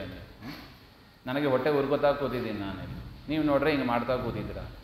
ನಿಮ್ಮ ಜೊತೆಗೆ ನಾನು ಇರಲ್ಲ ನಾನು ಹಾಗೆ ಅಂತ ನಾನು ಕರವೀರಪುರಕ್ಕೆ ಹೋಗ್ತೀನಿ ಹಾಗೆ ಅಂತ ಹೇಳಿ ಸೀದಾ ಹೊರಟೇ ಬಿಟ್ರಂತೆ ಲಕ್ಷ್ಮೀದೇವಿ. ಇದು ನಾಟಕನೇ. ನಿಜವಾಗಿ ಆದದ್ದೇನು? ಕರವೀರ ಅಂತ ಒಬ್ಬ ಅಸುರ ಇದ್ದ, ಕೊಲ್ಲ ಅಂತ. ಅವನನ್ನು ಸಂಹಾರ ಮಾಡಬೇಕಾಗಿದೆ. ಅವನೇನು ಮಾಡಿದ? ಸ್ತ್ರೀಯರಿಗೆಲ್ಲ ಪೀಡೆ ಮಾಡ್ತಾ ಇದ್ದ, ತೊಂದರೆ ಕೊಡ್ತಾ ಇದ್ದ. ಅವನನ್ನು ಸಂಹಾರ ಮಾಡಬೇಕು ಅಂತ ಹೇಳಿ ಪರಮಾತ್ಮನ ಆಜ್ಞೆಯಂತೆ ಲಕ್ಷ್ಮೀದೇವಿ ಒಂದು ರೂಪದಿಂದ ಕರವೀರಪುರಕ್ಕೆ ಹೋಗಿದ್ದಾರೆ. ಒಂದು ರೂಪದಿಂದ ಕಾಣದೆ ಪರಮಾತ್ಮನ ಜೊತೆಗೇ ಇರ್ತಾರೆ. ಸೊ ಅದರಿಂದ ಅಲ್ಲಿಗೆ ಹೊರಟರು ಹಾಗೆ ಅಂತ. ಇದರ ಮೇಲೆ ಒಂದು ಪ್ರಶ್ನೆ. ಪರಮಾತ್ಮ ಅವನ ಎದೆಯಲ್ಲಿ ಶ್ರೀವತ್ಸ ಚಿಹ್ನೆ ಅಂತ ಇದೆ, ಅದು ಏನದು ಹಾಗೆ ಅಂತ ಒಂದು ಪ್ರಶ್ನೆ. ಯುಕ್ತಿ ಮಲ್ಲಿಕಾದಲ್ಲಿ ವಾದಿರಾಜ ಸ್ವಾಮಿಗಳು ತಿಳಿಸ್ತಾರಂತೆ, ಭೃಗು ಋಷಿಗಳು ತಾವು ಯಾವ ಜಾಗದಲ್ಲಿ ಹೊಡೆದರೋ ಅದನ್ನೇ ಪರಮಾತ್ಮ ಒಂದು ಗುರುತಾಗಿ ಮಾಡಿ ಶ್ರೀವತ್ಸ ಚಿಹ್ನೆ ಅಂತ ಮಾಡಿ ಇಟ್ಕೊಂಡಿದ್ದಾನೆ. ಕೆಲವರು ಹೇಳ್ತಾರೆ ಅದೇನೋ ಅಲ್ಲಿ ಬೆಳೆದ ಕಪ್ಪು ಕೂದಲದು ಹಾಗೆ ಅಂತ ಹೇಳ್ತಾರೆ. ಕಪ್ಪು ಕೂದಲಿಲ್ಲ, ಏನಿಲ್ಲ. ಪರಮಾತ್ಮ ತಾನೇ ಒಂದು ಗುರುತಾಗಿ ಮಾಡಿ ಇಟ್ಕೊಂಡಿರೋದು. ಯಾವುದದು? ಭೃಗು ಋಷಿಗಳು ಪಾದದಿಂದ ಒದ್ದ ಜಾಗ ಅದು. ಎಲ್ಲ ಅವತಾರದಲ್ಲಿ ಅದನ್ನು ತೋರಿಸ್ತಾನೆ. ನೋಡಿ, ನಾನು ಭೃಗು ಋಷಿಗಳಿಂದ ಒದ್ಕೊಂಡಿದ್ದೇನೆ ಹಾಗೆ ಅಂತ ತೋರಿಸಿ, ನಾನೇ ಸರ್ವೋತ್ತಮ ಅಂತ ಕೂಡ ನನಗೆ ಬಿರುದಿದೆ. ಈ ಒಂದು ಘಟನೆಯಿಂದ ಹರಿಸರ್ವೋತ್ತಮ ಅದು ನೀವೆಲ್ಲ ಈ ಶ್ರೀವತ್ಸ ಚಿಹ್ನೆಯನ್ನು ನೋಡಿ ಯಾರು ನೀವು ತಿಳ್ಕೋಬೇಕು ಹಾಗೆ ಅಂತ ಮಾಡಿದ್ದು ಅಂತ ಹೇಳ್ತಾ ಇದ್ದಾರೆ. ಅದರಿಂದ ಶ್ರೀವತ್ಸ ಚಿಹ್ನೆ ಅಂದರೆ ಇಷ್ಟೇ, ಭೃಗು ಋಷಿಗಳು ಪಾದದಿಂದ ಪರಮಾತ್ಮನ ಒದ್ದ ಜಾಗ ಅದನ್ನು ಪರಮಾತ್ಮ ಗುರುತು ಮಾಡಿ ಇಟ್ಕೊಂಡಿದ್ದಾನೆ ಅಂತ ವಿಚಾರ ಅಷ್ಟೆ. ಈ ರೀತಿಯಾಗಿ ಪ್ರೇಮ ಕಲಹದಿಂದ ಲಕ್ಷ್ಮೀದೇವಿ ಕೊಲ್ಲಾಪುರಕ್ಕೆ ಹೋಗ್ತಾರೆ. ಪ್ರೇಮ ಕಲಹಂ ಕೃತ್ವಾ ತು ಹರಿಣಾ ಸಹ ರಮಾ ಜಗಾಮತ ಕ್ಷೇತ್ರಂ ಕರವೀರಪುರಂ ಪ್ರತಿ. ಲಕ್ಷ್ಮೀದೇವಿ ಕರವೀರಪುರಕ್ಕೆ ಹೋಗ್ತಾರೆ. ಯದಾಗತ ಮಹಾಲಕ್ಷ್ಮಿ ತದಾ ನಾರಾಯಣೋ ಹರಿಹಿ. ಅಷ್ಟಾವಿಂಶತಿತಮೇ ಪ್ರಾಪ್ತೆ ದ್ವಾಪರಾಂತೆ ಕಲವ್ಯುಗೆ ಯಸ್ಮಿನ್ ಕಾಲೇ ಯಥಾ ದೇಶೇ ಯಥಾಚಾರಂ ಕರೋಮಿ ತತ್. ಪರಮಾತ್ಮನು ಕೂಡ ನಾನು ಒಬ್ಬಂಟಿಗನಾಗಿ ಇಲ್ಲಿ ಏನು ಮಾಡಬೇಕು? ಲಕ್ಷ್ಮಿಯನ್ನು ಬರಮಾಡ್ಕೋಬೇಕು. ಆದರೆ ಈಗ ಸಿಟ್ಟಿನಲ್ಲಿ ಇದ್ದಾಳೆ. ಸಿಟ್ಟು ಕೆಳಗೆ ಇಳಿಬೇಕು. ಸಿಟ್ಟು ಇಳಿಯುವ ತನಕ ಸ್ವಲ್ಪ ಕಾದುಕೊಂಡು ನಾವು ಆಮೇಲೆ ಸೇರೋಣ ಹಾಗೆ ಅಂತ ಹೇಳಿ ಪರಮಾತ್ಮ ಕೂಡ ತಾನು 28ನೇ ಈ ದ್ವಾಪರ ಯುಗದ ಕೊನೆ ಅಲ್ಲಿ ಪರಮಾತ್ಮ ಕಲಿಯುಗದ ಸ್ವಲ್ಪ ಪ್ರಾರಂಭ ಆಗಲಿಕ್ಕಿತ್ತು, ಆರಂಭ ಆಗಿಲ್ಲ. ದ್ವಾಪರ ಯುಗದ ಕೊನೆ ಅಂತ್ಯದ ಒಂದು ಕಾಲ, ಒಂದು 10,000 ವರ್ಷ ಇತ್ತು. ಅಂತಹ ಸಂದರ್ಭದಲ್ಲಿ ಪರಮಾತ್ಮ ಭೂಮಿಗೆ ಬಂದ ಅಂತ ಹೇಳ್ತಾ ಇದ್ದಾರೆ. ಅಲ್ಲಿ ಭೂಮಿಗೆ ಹೋಗಿ ಯಾವ ಕುಲದಲ್ಲಿ ನಾನು ಹುಟ್ಟಿದೀನೋ ಆ ಕುಲಕ್ಕೆ ತಕ್ಕಂತೆ ಯಥಾ ದೇಶ ಯಥಾ ಕಾಲ ಆಚಾರವನ್ನು ನಾನು ಮಾಡ್ತೇನೆ ಹಾಗೆ ಅಂತ ಸಂಕಲ್ಪ ಮಾಡಿ ಪರಮಾತ್ಮ ಭೂಮಿಗೆ ಬರ್ತಾನೆ. ಇದೇ ಶ್ರೀನಿವಾಸನ ಅವತಾರ ಅಷ್ಟೇ. ಮೂಲ ರೂಪದಿಂದ ಪರಮಾತ್ಮ ಭೂಮಿಗೆ ಇಳಿದದ್ದು. ಅದು ಯಾವಾಗ ಆದದ್ದು? ಶ್ರವಣ ನಕ್ಷತ್ರದಲ್ಲಿ ಆದದ್ದು. ಅದರಿಂದ ಶ್ರೀನಿವಾಸ ದೇವರಿಗೆ ಶ್ರವಣ ನಕ್ಷತ್ರ ಅಂತ ಹೇಳುವ ಉದ್ದೇಶ ಈ ಉದ್ದೇಶದಿಂದ. ಇತಿ ಸಂಕಲ್ಪ್ಯ ಗೋವಿಂದೋ ಲೀಲಾಮಾನುಷ ವಿಗ್ರಹ ಮಾಯಾವಿ ಪರಮಾನಂದ ತ್ಯಕ್ತ್ವಾ ವೈಕುಂಠಮುತ್ತಮಂ. ಗಂಗಾಯ ದಕ್ಷಿಣೇ ದೇಶೆ ಯೋಜನಾನಾಂ ಶತತ್ರಯೇ ಸುವರ್ಣಮುಖಿ ನಾಮ ನದೀನಾಂ ಪ್ರವರಾ ನದಿ. ಅಲ್ಲಿ ಸುವರ್ಣಮುಖಿ ನದಿ ಇದೆ, ಶ್ರೇಷ್ಠವಾದ ನದಿ ಗಂಗೆಯ ದಕ್ಷಿಣ ಭಾಗದಲ್ಲಿ ಇರತಕ್ಕದ್ದು. ಅಲ್ಲಿ ಪರಮಾತ್ಮ ಇದ್ದ ಅಂತ. ಶುಕಸ್ಯ ವರದಾ ಪುಣ್ಯ ಅಗಸ್ತ್ಯ ಮುನಿ ಪೂಜಿತ, ಶುಕಾಚಾರ್ಯರ ಆಶ್ರಮ ಅಗಸ್ತ್ಯ ಮುನಿಯಿಂದ ಪೂಜಿತನಾಗಿ ತಸ್ಯಾಶ್ಚ ಉತ್ತರೇ ತೀರೆ, ಅಲ್ಲಿಂದ ಉತ್ತರ ತೀರ ಕ್ರೋಶಾರ್ಧ ದ್ವಯ ಮಾತ್ರಕ್ಕೆ ಶ್ರೀ ವೆಂಕಟಗಿರಿ ನಾಮ ವರ್ತದೆ ಪುಣ್ಯಕಾನನಃ. ವೆಂಕಟಗಿರಿ ಅಂತ ಇದೆ, ಪುಣ್ಯವಾದ ಒಂದು ಅರಣ್ಯ ಪ್ರದೇಶ ಅದು. ಸುವರ್ಣಗಿರಿ ಪುತ್ರಸ್ತು ಸರ್ವತೀರ್ಥ ಸಮನ್ವಿತ, ಅದು ಬಂಗಾರದ ಬೆಟ್ಟ. ನಾವು ನೋಡಿದ್ದೀವಿ ಆನಂದಗಿರಿ ಹಾಗೆ ಅಂತ, ಅದು ಬಂಗಾರದ ಬೆಟ್ಟ. ಅದು ಸರ್ವತೀರ್ಥ ಸಮನ್ವಿತ, ಎಲ್ಲ ತೀರ್ಥಗಳಿಂದ ಕೂಡ ಕೂಡಿದ್ದಾಗಿದೆ ಅದು ಪರ್ವತ ಹಾಗೆ ಅಂತ. ಸಾಕ್ಷಾತ್ ಶೇಷಾವತಾರಸ್ತು ಸರ್ವಧಾತು ವಿಭೂಷಿತ ವೈಕುಂಠ ಸದೃಶೋ ದಿವ್ಯೋ ನಾರಾಯಣ ಸಮಾಶ್ರಯ. ಶೇಷದೇವರೇ ಅಲ್ಲಿ ಎಲ್ಲ ಧಾತುವಿನಿಂದ ಕೂಡ ಕೂಡಿದವರಾಗಿ ನೋಡ್ಬೋದು. ಈಗಲೂ ಕೂಡ ಒಂದು ಸರ್ಪಾಕಾರದಲ್ಲಿ ಇದೆ ಶೇಷದೇವರ ಶರೀರ, ಅದರ ಮೇಲೆ ಪರಮಾತ್ಮ ಮಲಗಿದ್ದಾನೆ. ವೈಕುಂಠದಲ್ಲೂ ಹಾಗೆ ಅಲ್ಲವೇ, ಪರಮಾತ್ಮ ಶೇಷಶಾಹಿ, ಇಲ್ಲೂ ಕೂಡ ಶೇಷನ ಮೇಲೆ ಮಲಗಿದ್ದಾನೆ. ಶೇಷಮಾರುತ ಸಂವಾದಾತ್ ಆಗತ ಪುಣ್ಯಕಾನನಃ ಶತಯೋಜನ ವಿಸ್ತೀರ್ಣ ತ್ರಿಂಶತ್ ಯೋಜನ ಮಾಯತಃ. ಇದರಿಂದ ಜನಕ ಮಹಾರಾಜ ಪ್ರಶ್ನೆ ಮಾಡಿದ ನೋಡಿ, ಯಾವ ಕಾರಣದಿಂದ ಪರಮಾತ್ಮ ಭೂಮಿಗೆ ಬಂದ ಹಾಗೆ ಅಂತ. ಅದಕ್ಕಾಗಿ ಇಷ್ಟೆಲ್ಲ ಕಥೆಯನ್ನು ಶತಾನಂದರು ಹೇಳಿದರು ಅಂತ. ವದನಂ ವೆಂಕಟಗಿರಿ, ಶೇಷದ ರೂಪದಲ್ಲಿ ಸರ್ಪದ ರೂಪದಲ್ಲಿ ಇದೆ ಅಂತ ಹೇಳಿದರು. ಆ ಸರ್ಪದ ಮುಖ ಯಾವುದು ಅಂದರೆ ವದನಂ ವೆಂಕಟಗಿರಿ. ಈಗಲೂ ತೋರಿಸ್ತಾರೆ ಒಂದು ಚಿತ್ರ, ಅದು ಸರ್ಪಾಕಾರದಲ್ಲಿ ಇದೆ. ಅದು ಆ ಬೆಟ್ಟದ ಮುಖ ನೋಡಿದರೆ ಶ್ರೀನಿವಾಸನ ಮುಖದಂತೆ ಇರತಕ್ಕದ್ದು. ಅದು ಶೇಷದ ಸರ್ಪದ ಆಕಾರದಲ್ಲಿ ಇರತಕ್ಕ ಊದಕ ಇರುತ್ತದೆ ಬೆಟ್ಟ ಅದು.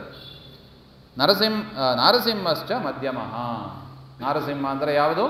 ನರಸಿಂಹನ ಕ್ಷೇತ್ರ ಅಹೋಬಿಲ, ಅದು ಮಧ್ಯದ ಭಾಗ ಅಂತ ಹೇಳ್ತಾ ಇದ್ದಾರೆ. ಶ್ರೀಶೈಲ ಪುಚ್ಛಭಾಗ, ಶ್ರೀಶೈಲ ಎನ್ನತಕ್ಕದ್ದು ಪುಚ್ಛಭಾಗ ಆಗಿದೆ ಅಂತ. ಏವಂ ಕ್ಷೇತ್ರಮಯೋ ಗಿರಿ, ಈ ಕ್ಷೇತ್ರ ಭಾರಿ ಪುಣ್ಯತಮವಾದದ್ದು ಅಂತ ಒಟ್ಟು. ಸರ್ವವೃಕ್ಷ ಸಮಾಕೀರ್ಣ ಸರ್ವಧಾತು ವಿಭೂಷಿತ ಕುಂದಮಂದಾರ ಪನಸ ಕ್ಲಕ್ಷೋ ದುಂಬರ ಕಿಂಶುಕೈ, ಅಲ್ಲಿ ಅನೇಕ ವಿಧವಾದ ಮರಗಳು ಹೂವುಗಳು ಎಲ್ಲವೂ ಕೂಡ ಕಂಗೊಳಿಸ್ತಾ ಇರುವ ಅದ್ಭುತವಾದ ವನ ಅದು. ಅನೇಕ ಪಕ್ಷಿಗಳು ಪ್ರಾಣಿಗಳು ಅಲ್ಲಿ ವಾಸ ಮಾಡ್ತಾ ಇದೆ ಅಂತ ಹೇಳ್ತಾ ಇದ್ದಾರೆ. ತರವೋ ದೇವತಗಣಾ ಮೃಗಾಖ್ಯ ಮುನಿಪುಂಗವಾ, ಅಲ್ಲಿ ಇರುವ ಮರಗಳೇ ಯಾರು ಅಂದರೆ ದೇವತೆಗಳೇ ಅಲ್ಲಿ ಮರದ ರೂಪದಲ್ಲಿ ಇದ್ದಾರೆ. ಶ್ರೀಶೈಲ ವೆಂಕಟಾಚಲದಲ್ಲಿ ದೇವತೆಗಳೇ ವೃಕ್ಷ ರೂಪದಲ್ಲಿ ಇದ್ದಾರೆ. ಮೃಗ ಮುನಿಪುಂಗವಾಹ ಮೃಗಾಖ್ಯಾಹ, ಮೃಗಗಳು ಪ್ರಾಣಿಗಳು ಅವುಗಳ ಯಾರು? ಋಷಿಗಳು ಅಲ್ಲಿ ಮೃಗರೂಪದಲ್ಲಿ ಇದ್ದಾರೆ. ಪಿತರಃ ಪಕ್ಷಿಣಃ, ಇನ್ನು ಪಿತೃಗಳು ಅಂತ ಯಾರಿದ್ದಾರೆ ದೇವತೆಗಳು, ಅವರು ಪಕ್ಷಿ ರೂಪದಲ್ಲಿ ಇದ್ದಾರೆ. ಅದರಿಂದ ದೇವತೆಗಳು ವಾಸ ಮಾಡತಕ್ಕ ಭೂಮಿ ಅದು ಯಾವುದು? ವೆಂಕಟಾಚಲ. ಸರ್ವೇ ಪಾಷಾಣ ಯಕ್ಷಕಿನ್ನರಾಹ, ಅಲ್ಲಿರತಕ್ಕ ಬಂಡೆಗಳು ಅದು ಯಕ್ಷಕಿನ್ನರರೇ ಅಲ್ಲಿ ಬಂಡೆ ರೂಪದಲ್ಲಿ ಇದ್ದಾರೆ. ಏವಂ ಪ್ರಭಾವೋ ಹಿ ಗಿರೀಂದ್ರ ಜನ್ಮನಃ ಶ್ರೀವೆಂಕಟಾದ್ರೇಸ್ತು ಹರೇಸ್ತತೈವ ಜಾನಂತಿ ಬ್ರಹ್ಮೇಶ ಸುರೇಶಪೂರ್ವಕಾ ಕಿಂ ತತ್ರ ದೀನಾ ಮನುಜಾಃ ಕಥಂಚನ. ಆ ಪರ್ವತದ ಮಹಿಮೆಯನ್ನು ಬ್ರಹ್ಮರುದ್ರಾದಿ ದೇವತೆಗಳು ಬಲ್ಲರು. ಈ ಸಾಮಾನ್ಯ ಮನುಷ್ಯರಿಗೆ ಆ ಬೆಟ್ಟದ ಮಹಿಮೆ ಗೊತ್ತಾಗೋದಿಲ್ಲ ಅಂತ ಎಷ್ಟು ವರ್ಣನೆ ಮಾಡಿ ಅದರ ಮೇಲೆ ಒಂದು ಮಾತನ್ನು ಹೇಳಿರ್ತಾರೆ. ದಾಸರು ಅವರು ಕೂಡ ಇದೇ ಮಾತನ್ನೇ ಹೇಳ್ತಾರೆ. ರಾಮನಾಮದ ಮಹಿಮೆಯನ್ನು ಸಾಮಾನ್ಯ ಮನುಷ್ಯರು ಅವ್ರಿಗೇನು ಗೊತ್ತಾಗ್ತದೆ ಹೇಳಿ? ಮನುಷ್ಯರಿಗೆ ರಾಮನಾಮದ ಮಹಿಮೆ ಗೊತ್ತಾಗೋದಿಲ್ಲ ಅಂತ. ಅದೇ ರೀತಿಯಾಗಿ ಈ ಶ್ರೀನಿವಾಸನ ಪರ್ವತದ ಮಹಿಮೆ ಸಾಮಾನ್ಯ ಮನುಷ್ಯರಿಗೆ ಅದು ಅರ್ಥನೇ ಆಗೋದಿಲ್ಲ ಅದು ಅಂತ. ಅದಾದ ಮೇಲೆ ಸ್ವಾಮಿ ಪುಷ್ಕರಣಿ ಶುಭ, ಅಲ್ಲಿ ಸ್ವಾಮಿ ಪುಷ್ಕರಣಿ ಅನ್ನತಕ್ಕ ಒಂದು ಉತ್ತಮ ಸರೋವರವು ಕೂಡ ಇದೆ. ಮತ್ಸ್ಯ ಕಚ್ಚಪ ಸಾಂಬಾದ ಜಲ ಕುಕ್ಕುಟ ಭೂಷಿತ, ಅನೇಕ ಜಲಚರ ಪ್ರಾಣಿಗಳಿಂದ ಅದು ಶೋಭಿತವಾದದ್ದು ಅಂತ. ಗಂಗಾದಿ ಸರ್ವತೀರ್ಥಾನಾಂ ಜನ್ಮಭೂಮಿರ್ ವಿರಾಜಿತ ತಸ್ಯಾಂ ಯೇ ಸ್ನಾನಂತಿ ಮನುಜಾಸ್ತೇ ಧನ್ಯ ಪುಣ್ಯವರ್ಧನಾಃ. ಯಾರು ಆ ಸ್ವಾಮಿ ಪುಷ್ಕರಣಿಯಲ್ಲಿ ಸ್ನಾನ ಮಾಡ್ತಾರೋ ಅವರು ಧನ್ಯರು, ತಮ್ಮ ಪುಣ್ಯವನ್ನು ಅಪಾರವಾಗಿ ಬೆಳೆಸ್ಕೋತಾರೆ ಹಾಗೆ ಅಂತ ಹೇಳ್ತಾ ಇದ್ದಾರೆ. ಧನುರ್ಮಾಸೆ ಸಿತೇ ಪಕ್ಷೆ ದ್ವಾದಶ್ಯಾಂ ಅರುಣೋದಯೇ, ಯಾರು ಧನುರ್ಮಾಸದಲ್ಲಿ ಸೂರ್ಯ ಧನುರಾಶಿಯಲ್ಲಿ ಇರುವಾಗ ಧನುರ್ಮಾಸ ಬರುತ್ತದೆ, ಆ ಸಂದರ್ಭದಲ್ಲಿ ಕೃಷ್ಣ ಪಕ್ಷದಲ್ಲಿ ದ್ವಾದಶಿ ದಿವಸ ಅರುಣೋದಯ ಕಾಲದಲ್ಲಿ ಯಾರು ಅಲ್ಲಿ ಸ್ನಾನ, ಅಲ್ಲಿ 3 ದೇವತೆಗಳು ಆ ಸಂದರ್ಭ, ತ್ರಿಕೋಟಿ ದೇವತೆಗಳು, 30 ಮುಕ್ಕೋಟಿ ದೇವತೆಗಳು ಅಲ್ಲಿ ಸ್ನಾನಕ್ಕೆ ಅಂತ ಆ ಸಂದರ್ಭದಲ್ಲಿ ನಿರೀಕ್ಷೆ ಮಾಡ್ತಾ ಅಲ್ಲಿ ಕಾಯ್ತಾ ಇರ್ತಾರಂತೆ. ಅದರಿಂದ ಕಾಂಕ್ಷಂತಿ ತ್ರಿದಶಾಸ್ತದ್ರ ಮಜ್ಜನಂ ತಜ್ಜಲೆ ಶುಭೇ. ಎಷ್ಟು ಪವಿತ್ರ ಇರಬೇಕು ನೋಡಿ. ಸ್ವಾಮಿ ಪುಷ್ಕರಣಿ ತೀರ್ಥದಲ್ಲಿ ದೇವತೆಗಳು ತಾವು ಆ ಒಂದು ಮುಹೂರ್ತ ಕಾಲದಲ್ಲಿ, ಯಾವುದು ಧನುರ್ಮಾಸ ಶುಕ್ಲಪಕ್ಷ ಅಷ್ಟಮಿ ಅರುಣೋದಯ ಕಾಲ, ಆ ಸಂದರ್ಭದಲ್ಲಿ ದೇವತೆಗಳು ತಾವು ಸ್ನಾನ ಮಾಡಬೇಕು ಅಂತ ಕಾಯ್ತಾ ಇರ್ತಾರೆ. ಅಂತ ಅದ್ಭುತವಾದ ಪುಷ್ಕರಣಿ ಅದು ಅಂತ. ಕಿಮತ್ರ ಮನುಜಾಂಚ ಸ್ನಾನಕಾಲೋ ಅವಧಾರಿತ. ಅದರಿಂದ ದೇವತೆಗಳೇ ಸ್ನಾನ ಮಾಡಲಿಕ್ಕೆ ನಿರೀಕ್ಷೆ ಮಾಡ್ತಾ ಇದ್ದಾರೆ ಅಂದರೆ ಮನುಷ್ಯರು ಸ್ನಾನ ಮಾಡಲೇಬೇಕು ಅಲ್ಲಿ ಅಂತ ಇನ್ನೇನು ಹೇಳೋದು ಅಂತ. ತತ್ರ ಶ್ರಾದ್ದಾದಿ ಕರ್ಮಾಣಿ ಪಿತೃಗಣಾಂ ಪ್ರೀತೇ ದ್ವಿಜಾಹ ತೇಷಾಂ ಪಿತೃಗಣಾಸ್ತುಷ್ಟಾಹ ನೃತ್ಯಂತಿ ಹರಿಮಂದಿರೇ. ಯಾರು ಶ್ರಾದ್ದಾದಿಗಳನ್ನು ಮಾಡ್ತಾರೋ ಆ ಸಂದರ್ಭದಲ್ಲಿ ಪಿತೃದೇವತೆಗಳು ನರ್ತನ ಮಾಡ್ತಾರಂತೆ ಪರಮಾತ್ಮನ ಮಂದಿರದಲ್ಲಿ, ಕುಣಿದಾಡ್ತಾರಂತೆ. ಎಂಥ ಅದ್ಭುತ ಕಾರ್ಯವನ್ನು ಈ ವಂಶದಲ್ಲಿ ಹುಟ್ಟಿದವ ಒಬ್ಬ ಮಾಡ್ತಾ ಇದ್ದಾನೆ ಹಾಗೆ ಅಂತ ಅವರು ಪಿತೃಗಳು ಸಂತೋಷ ಪಡ್ತಾ ಇದ್ದಾರೆ. ಜನ್ಮನಾ ಕಿಮನೇನೈವ ದೈವೇನ ಭವತಾಮಹೋ ಸ್ನಾನದಾನೇನ ತತ್ತೀರ್ಥೆ ಮನುಜ ಭಾಗ್ಯಶಾಲಿನ. ಇನ್ನೇನು ಹೇಳೋದು, ಯಾರಲ್ಲಿ ಹೋಗಿ ಸ್ನಾನ ಮಾಡಿ ಎಕ್ಕಿಂಚು ದಾನಾದಿಗಳನ್ನು ಮಾಡ್ತಾರೋ ಅವರೇ ಪುಣ್ಯಶಾಲಿಗಳು ಅಂತ. ಇದಕ್ಕೆ ಅನೇಕ ನಿದರ್ಶನಗಳನ್ನು ಕೂಡ ಹೇಳ್ತಾ ಇದ್ದಾರೆ. ಶಂಖ ಎನ್ನತಕ್ಕ ಒಬ್ಬ ಬ್ರಾಹ್ಮಣ ಅಲ್ಲಿ ಸ್ನಾನ ಮಾತ್ರದಿಂದ ಅವನು ಸ್ವರ್ಗವನ್ನು ಪಡೆದ ಅಂತ ಹೇಳ್ತಾ ಇದ್ದಾರೆ. ನಾರಾಯಣ ಅಂತ ಮತ್ತೊಂದು ಬ್ರಾಹ್ಮಣ ಅಂಗಿರಸ ಗೋತ್ರದಲ್ಲಿ ಬಂದವ, ಅವನು ಸ್ವಾಮಿ ಪುಷ್ಕರಣಿಯ ಮಹಿಮೆಯನ್ನು ಕೇಳಿ ಸ್ನಾನದಿಂದ ಹರಿಂ ತುಷ್ಟಾವ ಜಗಾಮ ಹರಿಮಂದಿರಂ, ಮೋಕ್ಷವನ್ನೇ ಪಡೆದ ಅಂತ ಹೇಳ್ತಾ ಇದ್ದಾರೆ. ಯಾರು? ಶಂಖ ಎನ್ನತಕ್ಕ ಒಬ್ಬ ಮನುಷ್ಯ, ನಾರಾಯಣ ಎನ್ನತಕ್ಕ ಒಬ್ಬ ಮನುಷ್ಯನಾಗಿ ಹುಟ್ಟಿದ ಒಬ್ಬ ಬ್ರಾಹ್ಮಣ. ಇಷ್ಟು ವಿಚಾರವನ್ನು ಕೂಡ ಹೇಳಿ, ರಾಮೋಪಿ ತತ್ರ ಸ್ನಾನೇನ ನೀತಾಂ ಸೀತಾಂ ಅವಾಪಚ. ರಾಮದೇವರು ಕೂಡ ದರ್ಶನ ಸೀತೆಯನ್ನು ಹುಡುಕ್ತಾ ಅಲ್ಲಿ ಸ್ವಾಮಿ ಪುಷ್ಕರಣಿಯಲ್ಲಿ ಬಂದು ಸ್ನಾನವನ್ನು ಮಾಡಿದ್ದಾರೆ. ಅಂದರೆ ಎಂಥ ಪವಿತ್ರ ತೀರ್ಥ ಇರಬೇಕು ನೋಡಿ ಅದು. ಅಲ್ಲಿ ಸ್ನಾನ ಮಾಡಿ ಸೀತೆಯನ್ನು ಪಡ್ಕೊಂಡ ಅಂತ ಹೇಳ್ತಾ ಇದ್ದಾರೆ. ಇದು ತಾಮಸರಿಗೆ ಅಷ್ಟೇ, ಸೀತೆ ಕಳೆದೇ ಹೋಗಿಲ್ಲ, ಅಲ್ಲಿ ಪಕ್ಕದಲ್ಲೇ ಇದ್ದಾರೆ. ಅದನ್ನು ಮರೀಬಾರ್ದು ನಾವು. ಏವಂ ತೀರ್ಥವರ ತತ್ರ ಸ್ವಾಮಿ ಪುಷ್ಕರಣಿ ಶುಭ, ಅತಿ ಉತ್ತಮವಾದ ಪುಷ್ಕರಣಿ ಆಗಿದೆ ಅದು. ತಸ್ಯಾಸ್ತು ವಾಯುದಿಗ್ಭಾಗೆ, ವಾಯವ್ಯ ದಿಕ್ಕಿನಲ್ಲಿ ವರಾಹ ವದನೋ ಹರಿಹಿ, ವರಾಹ ರೂಪದಿಂದ ವರಾಹ ದೇವಸ್ಥಾನವೂ ಕೂಡ ಅಲ್ಲಿದೆ ಅಂತ ಹೇಳ್ತಾ ಇದ್ದಾರೆ. ಇದೆಲ್ಲ ಮೊದಲೇ ಇದ್ದದ್ದು ಇವೆಲ್ಲ. ಧರಾಂ ಆಲಿಂಗ್ಯ ತತ್ರೈವ ಸುಪಿಪ್ಪಲ ವಿರಾಜಿತ, ಪಿಪ್ಪಲ ವೃಕ್ಷದ ಬುಡದಲ್ಲಿ ಸ್ವಾಮಿ ಧರಣಿ ದೇವಿಯನ್ನು ಆಲಿಂಗನ ಮಾಡಿಕೊಂಡು ವರಾಹದೇವರು ಅಲ್ಲಿ ಇದ್ದಾರೆ. ತ್ರಿಕೋಟಿ ತೀರ್ಥ ಜಾತೀನಾಂ ಜನ್ಮಸ್ಥಾನಂ ಸುಬುದ್ಧಯ, 3 ಕೋಟಿ ತೀರ್ಥಗಳ ಉಗಮ ಸ್ಥಾನ ಆಗಿದೆ ಸ್ವಾಮಿ ಪುಷ್ಕರಣಿ ಅಂತ ಹೇಳ್ತಾ ಇದ್ದಾರೆ. ಅದರಿಂದ ನಾವು ಈಗಲೂ ನೋಡ್ತೀವಿ, ಅದೇನೋ ಅದು ಸೇರಿಸಿದ್ದಾರೆ ಇದು ಸೇರಿಸಿದ್ದಾರೆ, ಏನು ಚಿಂತೆ ಮಾಡಬೇಡಿ, ಹೋಗಿ ಒಂದು ಮುಳುಗಾಕಿ ಬನ್ನಿ. ಯಾಕೆ? ಅಲ್ಲಿ ಕೆಳಗೆ ಅನೇಕ ಬಾವಿಗಳು ಇದೆ, ಅನೇಕ ತೀರ್ಥಗಳ ಉಗಮ ಸ್ಥಾನ ಅಲ್ಲಿದೆ. ಅದರಿಂದ ಮನಸ್ಸಿನಲ್ಲಿ ಮಾಡಬೇಕೋ ಮಾಡಬಾರ್ದೋ, ಕೊಳೆಯಾಗಿದೆಯೋ ಇಲ್ಲವೋ ಯಾವ ಚಿಂತನೆಗೂ ಅವಕಾಶ ಕೊಡದೆ ಪರಮಾತ್ಮ ನಮಗೇನು ಹೇಳಿದ್ದಾನೆ, ಕರ್ಮಣ್ಯೇವಾಧಿಕಾರಸ್ಥೆ, ನಮಗೇನು ದೇವರು ಹೇಳಿದ ಕರ್ಮವನ್ನು ಮಾಡುವುದರಲ್ಲಿ ಅಷ್ಟೇ ಅಧಿಕಾರ, ಫಲದಲ್ಲಿ ಇಲ್ಲ. ಅದರಿಂದ ಸ್ನಾನ ಮಾಡಬೇಕೋ ಮಾಡಬಾರ್ದು ಎಂಬ ಒಂದು ಸಂಶಯ ಇಲ್ಲದೆ ಅವಶ್ಯವಾಗಿ ಸ್ವಾಮಿ ಪುಷ್ಕರಣಿಯಲ್ಲಿ ಸ್ನಾನವನ್ನು ಮಾಡತಕ್ಕದ್ದು ಅಂತ ಒಂದು ಪರ್ವತಕ್ಕೆ, ವೆಂಕಟಾಚಲ ಪರ್ವತಕ್ಕೆ ಪರಮಾತ್ಮ ಬಂದ ಹಾಗೆ ಅಂತ ವಿಚಾರ. ವೈಕುಂಠಾತ್ ಅಧಿಕಂ ಮತ್ವ, ವೈಕುಂಠ ಲೋಕಕ್ಕಿಂತ ಉತ್ತಮವಾಗಿದೆ ಅಂತ ತಿಳಿದು, ಯಾಕೆ ಎಲ್ಲರೂ ಇಲ್ಲೇ ಇದ್ದಾರೆ, ದೇವತೆಗಳು ಪಿತೃಗಳು ಎಲ್ಲರೂ ಅಲ್ಲೇ ಇದ್ದಾರೆ. ಅದರಿಂದ ಅಲ್ಲಿ ಬಂದು ಪರಮಾತ್ಮ ನೋಡ್ತಾನೆ, ಎಲ್ಲಿ ವಾಸ ಮಾಡೋದು, ಅರಮನೆ ಗಿರಮನೆ ಏನಿಲ್ಲ, ಅದು ಎಂಥ ಪ್ರದೇಶ, ಕಾಡಿನ ಪ್ರದೇಶ. ಈಗಲೇ ನಾವು ನೋಡಿದ್ದೀವಿ, ಅದ್ಭುತವಾದ ಒಂದು ಕಾನನ ಅದು. ರಾಮಾವತಾರದಲ್ಲಿ ಕಾಡಿನಲ್ಲಿ ಕೂತು ಅಭ್ಯಾಸ ಆಗಿದೆ ದೇವರಿಗೆ, ಅದರಿಂದ ಈ ಕಾಡು ಏನು ಹೊಸದಾಗಿಲ್ಲ. ಅಲ್ಲಿ ಬಂದು ಹುಡುಕಿ ನೋಡ್ತಾನೆ, ವಲ್ಮೀಕಂ ದೃಷ್ಟವಾನ್ ಮುದ, ಅಲ್ಲಿ ಒಂದು ಹುತ್ತ, ದೊಡ್ಡದಾದ ಒಂದು ಹುತ್ತ ಇತ್ತು, ಅದನ್ನು ನೋಡ್ತಾ ಇದ್ದಾನೆ. ತಿಂತ್ರಿಣಿ ವೃಕ್ಷ ಮೂಲಸ್ಥಂ, ತಿಂತ್ರಿಣಿ ವೃಕ್ಷದ ಕೆಳಗೆ ಒಂದು ವಲ್ಮೀಕ ಇತ್ತು, ಒಂದು ಹುತ್ತ ಇತ್ತು, ಅದನ್ನು ನೋಡ್ತಾನೆ. ಇದಮೇವ ವರಂ ಸ್ಥಾನಂ, ಹಾಗೆ ಅಂತ ಇದೇ ನನಗೆ ಶ್ರೇಷ್ಠವಾದ ಸ್ಥಾನ ಅಂತ ಹೇಳಿ ಪರಮಾತ್ಮ ಅಲ್ಲೇ ಯಾರಿಗೂ ಕಾಣದೆ ಮರೆಯಾಗಿ ಇರ್ತಾನೆ. ಎಷ್ಟು ದಿವಸ ಇದ್ದ? ವತ್ಸರಾಯುತಮಾಗತಂ, 10,000 ವರ್ಷ ಅಲ್ಲೇ ಇದ್ದ, 10,000 ವರ್ಷ ಅಲ್ಲೇ ಲೀನವಾಗಿ ಇದ್ದ. ಅತೀತೆ ದ್ವಾಪರೆ ತತ್ರ ಅಷ್ಟಾವಿಂಶತಿಮೇ ಖಲೋ ಅತೀತೆ ವತ್ಸರೆ ಕಿಂಚಿತ್ ಚೋಳರಾಜೋ ನೃಪೋತ್ತಮಃ ಅವತಾರಂ ಸಮಾಪನ್ನೋ ನಾಗಕನ್ಯಾತನೋದರೇ. ಅದಾದ ಮೇಲೆ ಪರಮಾತ್ಮ ಅಲ್ಲಿ ಇರುವಾಗ ಕಲಿಯುಗ ಪ್ರಾರಂಭ ಆಯಿತು. ಕೃಷ್ಣ ಇದು ಮಧ್ಯದಲ್ಲೇ ಆಗಿರೋದು. ಯಾರ ಅವತಾರ? ವೇದವ್ಯಾಸರ ಅವತಾರ, ಕೃಷ್ಣನ ಅವತಾರ, ಇದೆಲ್ಲ ಮಧ್ಯದಲ್ಲೇ ಆಗಿತ್ತು. ಸೊ ಕೃಷ್ಣಾವತಾರ ಆಗಲಿಕ್ಕೆ ಮುಂಚೆ ವೇದವ್ಯಾಸರ ಅವತಾರ 28ನೇ ದ್ವಾಪರ ಯುಗದಲ್ಲಿ. ತತ್ಪೂರ್ವದಲ್ಲೇ ಯಾರ ಅವತಾರ? ಶ್ರೀನಿವಾಸನ ಅವತಾರ. ಆದರೂ ಕೂಡ ಪರಮಾತ್ಮ ಅಲ್ಲಿ ಲೀನವಾಗಿ ಇದ್ದದ್ದು. ಯಾಕೆ? ಕಲಿಯುಗದಲ್ಲಿ ತನಗೆ ಅವತಾರ ಇಲ್ಲ. ದೇವರು ಕಲಿಯುಗದಲ್ಲಿ ಅವತಾರ ಮಾಡೋದೇ ಇಲ್ಲ. ಅದರಿಂದ ಅವನಿಗೆ ತ್ರಿಯುಗ್ ಅಂತ ಹೆಸರು ಅಂತ ಸಮುದ್ರ ವಿಜಯದಲ್ಲಿ ನಾವು ಕೇಳ್ತೀವಿ. ಅದಾದ ಮೇಲೆ ಚೋಳರಾಜ ಇದ್ದ. 28ನೇ ಕಲಿಯುಗದಲ್ಲಿ ಚೋಳರಾಜ ಇದ್ದ. ಅವನು ಚೆನ್ನಾಗಿ ಭೂಮಿಯನ್ನು ಪರಿಪಾಲನೆ ಮಾಡ್ತಾ ಇದ್ದ.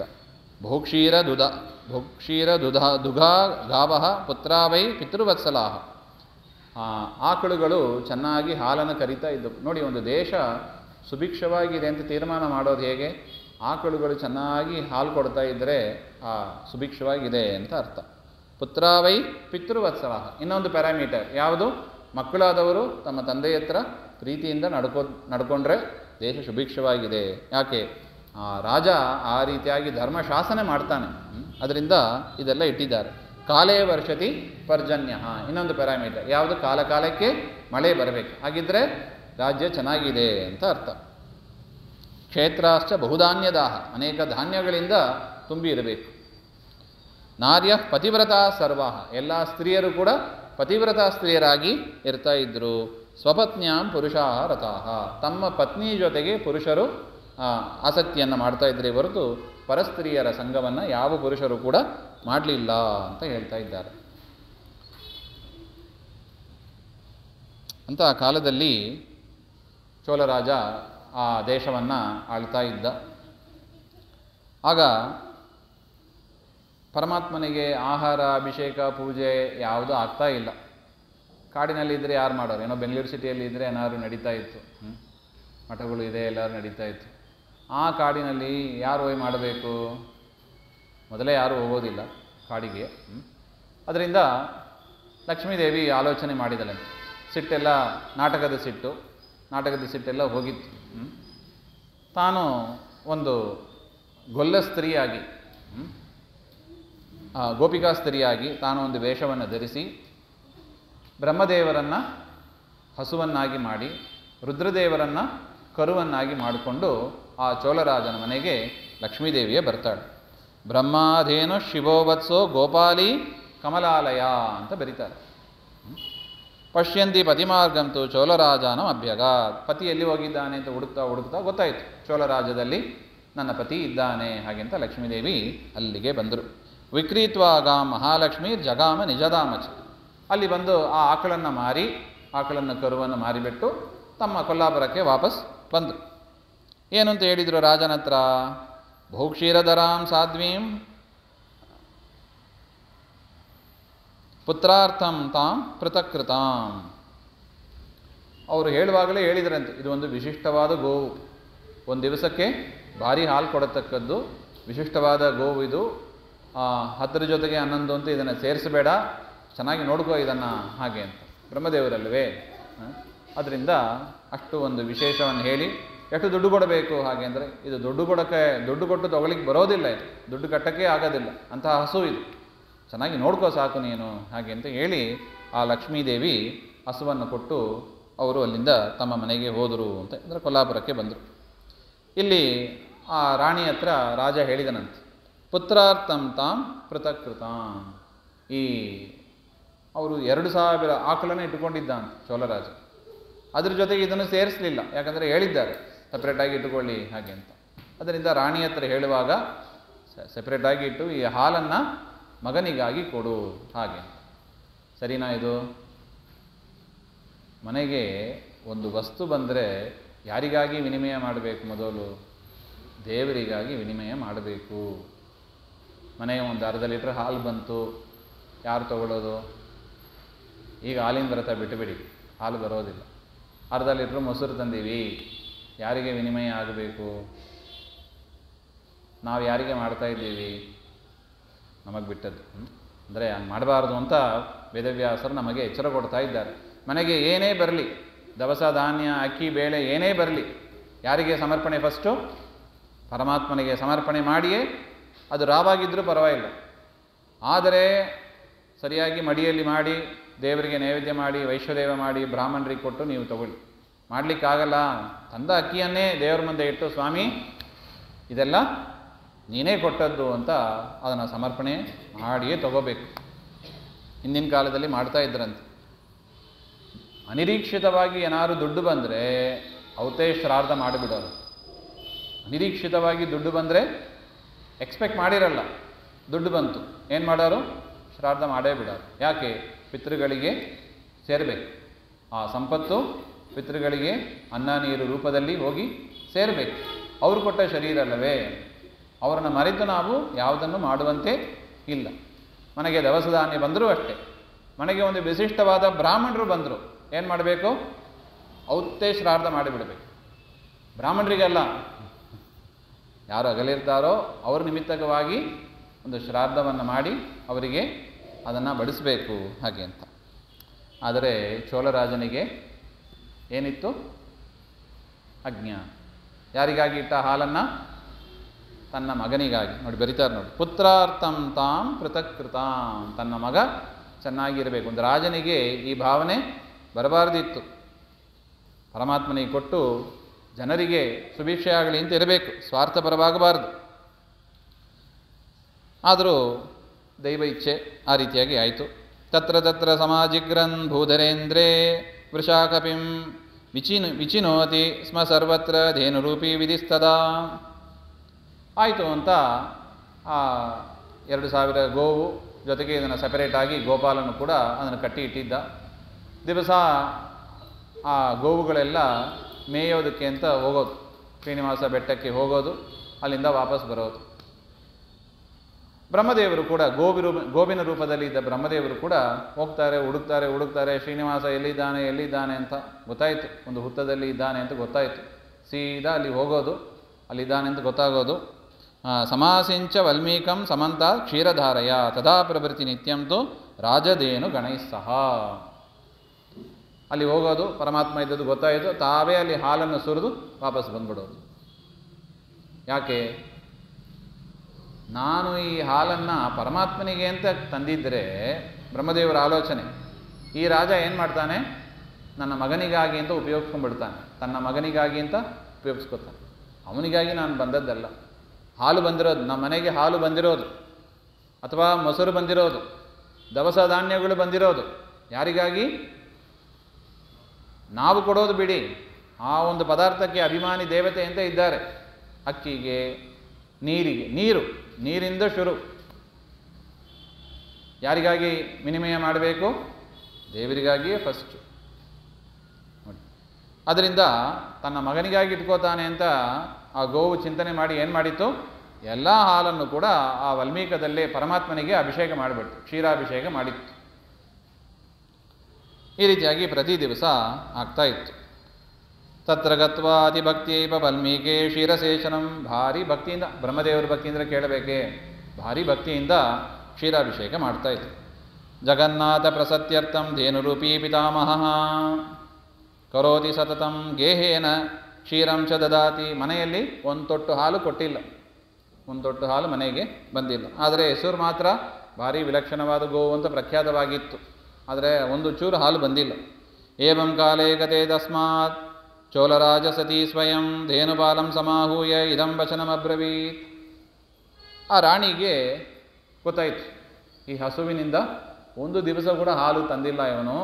ಆ ಗೋಪಾಲನನ್ನು ಹಿಡ್ಕೊಂಡು ಕೇಳ್ತಾಳೆ, ಗವಾಂ ಪಾಲಕ ದುರ್ಬುದ್ಧೇ ಕಿಂ ಕರಿಷ್ಯತಿ ತತ್ಪಯಃ ತ್ವಂ ಭುಂಜಸೆ ಅಥವಾ ವತ್ಸೋ ಭುಂಜತೆ ವದ ಮೇರಿತಂ. ಏನಪ್ಪ ಗೋಪಾಲ, ಚೆನ್ನಾಗಿ ಬೈದು ಬಿಟ್ಲು, ನೀನೇ ಹಾಲು ಕುಡಿತೀಯೋ ಅಥವಾ ಕರು ಕುಡಿತಾ ಇದೆಯೋ, ನಿಜ ಹೇಳಿ ನನಗೆ ಹಾಗೆ ಅಂತ. ಇತಿ ರಾಜ್ಞಿ ವಜ ಶ್ರುತ್ವ ಗೋಪಾಲೋ ಭಯವಿಹ್ವಲ. ಅವನು ಗಡಗಡ ನಡುಗಕ್ಕೆ ಶುರು ಮಾಡಿಬಿಟ್ಟ. ರಾಣಿ ಕೇಳಿದ ಕೂಡಲೇ, ನ ಜಾನೇಹಂ ಚ ತತ್ಕರ್ಮ ನ ಮಯಾ ಪೀಯತೆ ಪಯಃ. ಅಮ್ಮ, ನಾನು ಯಾವ ಹಾಲನ್ನು ಕೂಡ ಕುಡಿದಿಲ್ಲ, ಆ ಹಾಲು ಎಲ್ಲಿ ಹೋಗ್ತಾ ಇದೆ ಅಂತ ಕೂಡ ನನಗೆ ಗೊತ್ತಿಲ್ಲ ಹಾಗೆ ಅಂತ ಹೇಳಿಬಿಟ್ರು. ಸ್ವಯಂ ಬಿಬದಿ ವಾ ವತ್ಸಃ ಬಿಬದೀತಿ ನ ವಿದ್ಮಃ. ತಾನೇ ಗೋವು ತಾನೇ ಹಾಲು ಕುಡಿತೀಯೋ ಅಥವಾ ಕರು ಕುಡಿತಿದೆಯೋ ನನಗೆ ಯಾವ ವಿಚಾರವೂ ಗೊತ್ತಿಲ್ಲ ಅಂತ. ಇತಿ ಗೋಪಾಲ ವಚನಂ ಶ್ರುತ್ವಾ ಸಾ ವಿಹ್ವಲೇಕ್ಷಣ ತಾಡಯಾಮಾಸ ತಂ ಗೋಪಂ ರಜ್ಜುಭಿ ಚರ್ಮತೋರಣೈ. ಚೆನ್ನಾಗಿ ಬಾರ್ಕೋಲು ಅಂತಾರಲ್ಲ ಅದರಿಂದ ಚೆನ್ನಾಗಿ ಹೊಡೆದು ಬಿಟ್ರು ಆ ಗೋಪಾಲನನ್ನೇ. ಸುಳ್ಳು ಹೇಳ್ತೀಯ ನೀನು, ಹಾಲನ್ನು ತೆಕ್ಕೊಂಬಿಟ್ಟು ಹಾಗೆ ಅಂತ. ಏನು ಮಾಡಬೇಕಾಗಿತ್ತು? ಸರಿಯಾಗಿ ವಿಚಾರ ಮಾಡಬೇಕಾಗಿತ್ತು. ಸರಿಯಾಗಿ ನೋಡಿ, ರಾಜಂದು ತಪ್ಪು, ಮಗನಿಗಾಗಿ ಹಾಲು ಅಂತ. ಮಗನಿಗಾಗಿ ಹಾಲಿಟ್ಟರೆ ರಾಣಿ ಅದನ್ನೇ ಮನಸ್ಸಲ್ಲಿ ಇಟ್ಟುಕೊಂಡಿದ್ದರು. ನೋಡ್ರೆ ಹಾಲು ಸಿಕ್ಕಿಲ್ಲ, ಹಾಲು ಸಿಕ್ಕಿಲ್ಲ ಅಂತ ಕೋಪ. ನೆನಪಾಗ್ತದಾ? ಪರಮಾತ್ಮ ಹೇಳ್ತಾನೆ ನೋಡಿ ಭಗವದ್ಗೀತೆಯಲ್ಲಿ, ಕಾಮ ಏಷಃ ಕ್ರೋಧ ಏಷಃ ರಜೋಗುಣ ಸಮುದ್ಭವ ಜಾಯತೆ ವಿಷಯಾನ್ ಪುಂಸಾನ್ ಸಂಗಸ್ತೇಷು ಉಪಜಾಯತೆ ಸಂಗಾತ್ ಸಂಜಾಯತೆ ಕಾಮಃ ಕಾಮಾತ್ ಕ್ರೋಧೋಭಿಜಾಯತೆ ಕ್ರೋಧಾತ್ ಭವತಿ ಸಮ್ಮೋಹ. ಹಾಗೆ ಅಂತ ಆ ವಿಷಯದ ಚಿಂತನೆಯಲ್ಲೇ ಇರ್ತಾರೆ. ಏನು? ಆಕಳಿನ ಹಾಲು ಅದರದೇ ಧ್ಯಾನ ಮಾಡಿದಾಗ ಅದರಲ್ಲಿ ಸಂಘ ಬೆಳೀತದೆ ಅಂತ, ಓವರ್ ಅಟ್ಯಾಚ್ಮೆಂಟ್ ಬೆಳೀತದೆ, ಬೇಕೇ ಬೇಕು ಅಂತ ಅನಿಸ್ಬಿಡ್ತದೆ. ಅದರಿಂದ ಆ ಸಂಘದಿಂದ ಏನು ಉತ್ಪನ್ನವಾಗ್ತದೆ? ಕಾಮ ಉತ್ಪನ್ನ ಆಗ್ತದೆ. ಕಾಮ ಅಂದರೆ ದುರಾಸೆ, ಇನ್ನೇನಿಲ್ಲ. ಆ ಆಸೆ, ಹಾಲು ಯಾರಿಗೆ ಬೇಕು? ನನಗೇ ಬೇಕು, ನನ್ನ ಮಗನಿಗೇ ಬೇಕು, ದುರಾಸೆ. ಅದರಿಂದ ವಿಷಯದಲ್ಲಿ ಆಸಕ್ತಿ, ವಿಷಯಾಸಕ್ತಿಯಿಂದ ಸ್ನೇಹದಿಂದ ಕಾಮ ಬಯಕೆ ಹುಟ್ಟುತ್ತದೆ. ಕಾಮ ಈಡೇರದೇ ಇದ್ದಾಗ ಸಿಟ್ಟು. ನೋಡಿ, ಆ ರಾಣಿಗೆ, ರಾಜ ರಾಣಿ ಇಬ್ಬರಿಗೂ ಇತ್ತು. ತನ್ನ ಮಗನಿಗೆ ಹಾಲು ಬೇಕು ಅಂತ ಇತ್ತು, ಅದು ಈಡೇರಲಿಲ್ಲ. ಕೊನೆಗೆ ಏನು ಮಾಡಿದರು? ಗೋಪಾಲನನ್ನೇ ಚೆನ್ನಾಗಿ ಹೊಡೆದು. ನೋಡಿ, ಭಗವದ್ಗೀತೆಯಲ್ಲಿ ಹೇಳಿದ್ದು ಸರಿ ಹೋಯ್ತಾ? ಪುರಾಣಗಳಲ್ಲಿ ಅಲ್ಲಲ್ಲಿ ನಮಗೆ ದೃಷ್ಟಾಂತ ಸಿಗ್ತದೆ ಪರಮಾತ್ಮ ಹೇಳಿದ ವಿಚಾರ. ಅದರಿಂದ ಹೆಚ್ಚು ವಿಷಯದ ಕಡೆ ನೀವು ಆಸಕ್ತರಾಗಬೇಡಿ ಅಂತ ಪರಮಾತ್ಮ ತಿಳಿಸುವ ವಿಚಾರ. ವಿಷಯಗಳು ಬರುತ್ತವೆ ಹೋಗ್ತವೆ, ಸಿಗ್ತವೆ ಹೋಗ್ತವೆ, ಅದರ ಬಗ್ಗೆ ಸಿಕ್ಕಿದರೆ ಕುಣಿದಾಡಬಾರ್ದು, ಸಿಕ್ಕಿಲ್ಲ ಅಂತ ದುಃಖವೂ ಪಡಬಾರ್ದು, ಸಮವಾಗಿ ಟ್ರೀಟ್ ಮಾಡಬೇಕು ಅಂತ ವಿಚಾರ ಅದು. ತತಃ ಪರದಿನೇ ಪ್ರಾಪ್ತೆ ತಾಡಿತೋ ರಾಜಭಾರ್ಯೆಯ ಧೇನುಕಂಠಸ್ಥ ರಜ್ಜುಂ ತು ತ್ಯಕ್ತ್ವಾ ತತ್ಪೃಷ್ಠತೋ ಯಯೌ. ಇಷ್ಟಾದ ಮೇಲೆ ಮಾರನೇ ದಿವಸ ಆ ಗೋಪಾಲನಿಗೆ ಭಾರಿ ಸಿಟ್ಟು ಬಂದೋಯ್ತು. ಈ ಒಂದು ಹಸು ಬಂತು, ನನ್ನ ಗ್ರಹಚಾರ, ರಾಣಿ ಹತ್ರ ಬಯಸ್ಕೊಂಡೆ, ಏಟು ತಿಂದೆ, ಎಲ್ಲ ಆಯಿತು. ಏನು ಮಾಡ್ತದೆ ಅದು ಹಸುವನ್ನು ನೋಡೇ ಬಿಡೋಣ ಅಂತ ಹಸುವನ್ನೇ ಬೆನ್ನತ್ತಿಕೊಂಡು ಮಾರನೇ ದಿವಸ ಆದ ಘಟನೆ ಅಂತ ಇದೆ. ನಾವು ಕೂಡ ಈ ವಿಚಾರವನ್ನು ಮಾರನೇ ದಿವಸ ಅಂದರೆ ನಾಳೆ ನೋಡೋಣ ಅಂತ ಹೇಳ್ತಾ, ಎಸ್ ಸರ್ವಗುಣ ಸಂಪೂರ್ಣ ಸರ್ವದೋಷ ವಿವರ್ಜಿತ ಪ್ರಿಯತಾಂ ಪ್ರೀತೇವಾಲಂ ವಿಷ್ಣುರ್ಮೇ ಪರಮಸುಹೃತ್ ಶ್ರೀಮಧ್ವಾಂತರ್ಗತ ಶ್ರೀಕೃಷ್ಣಾರ್ಪಣಮಸ್ತು. ಶ್ರೀಹರೇ ನಮಃ.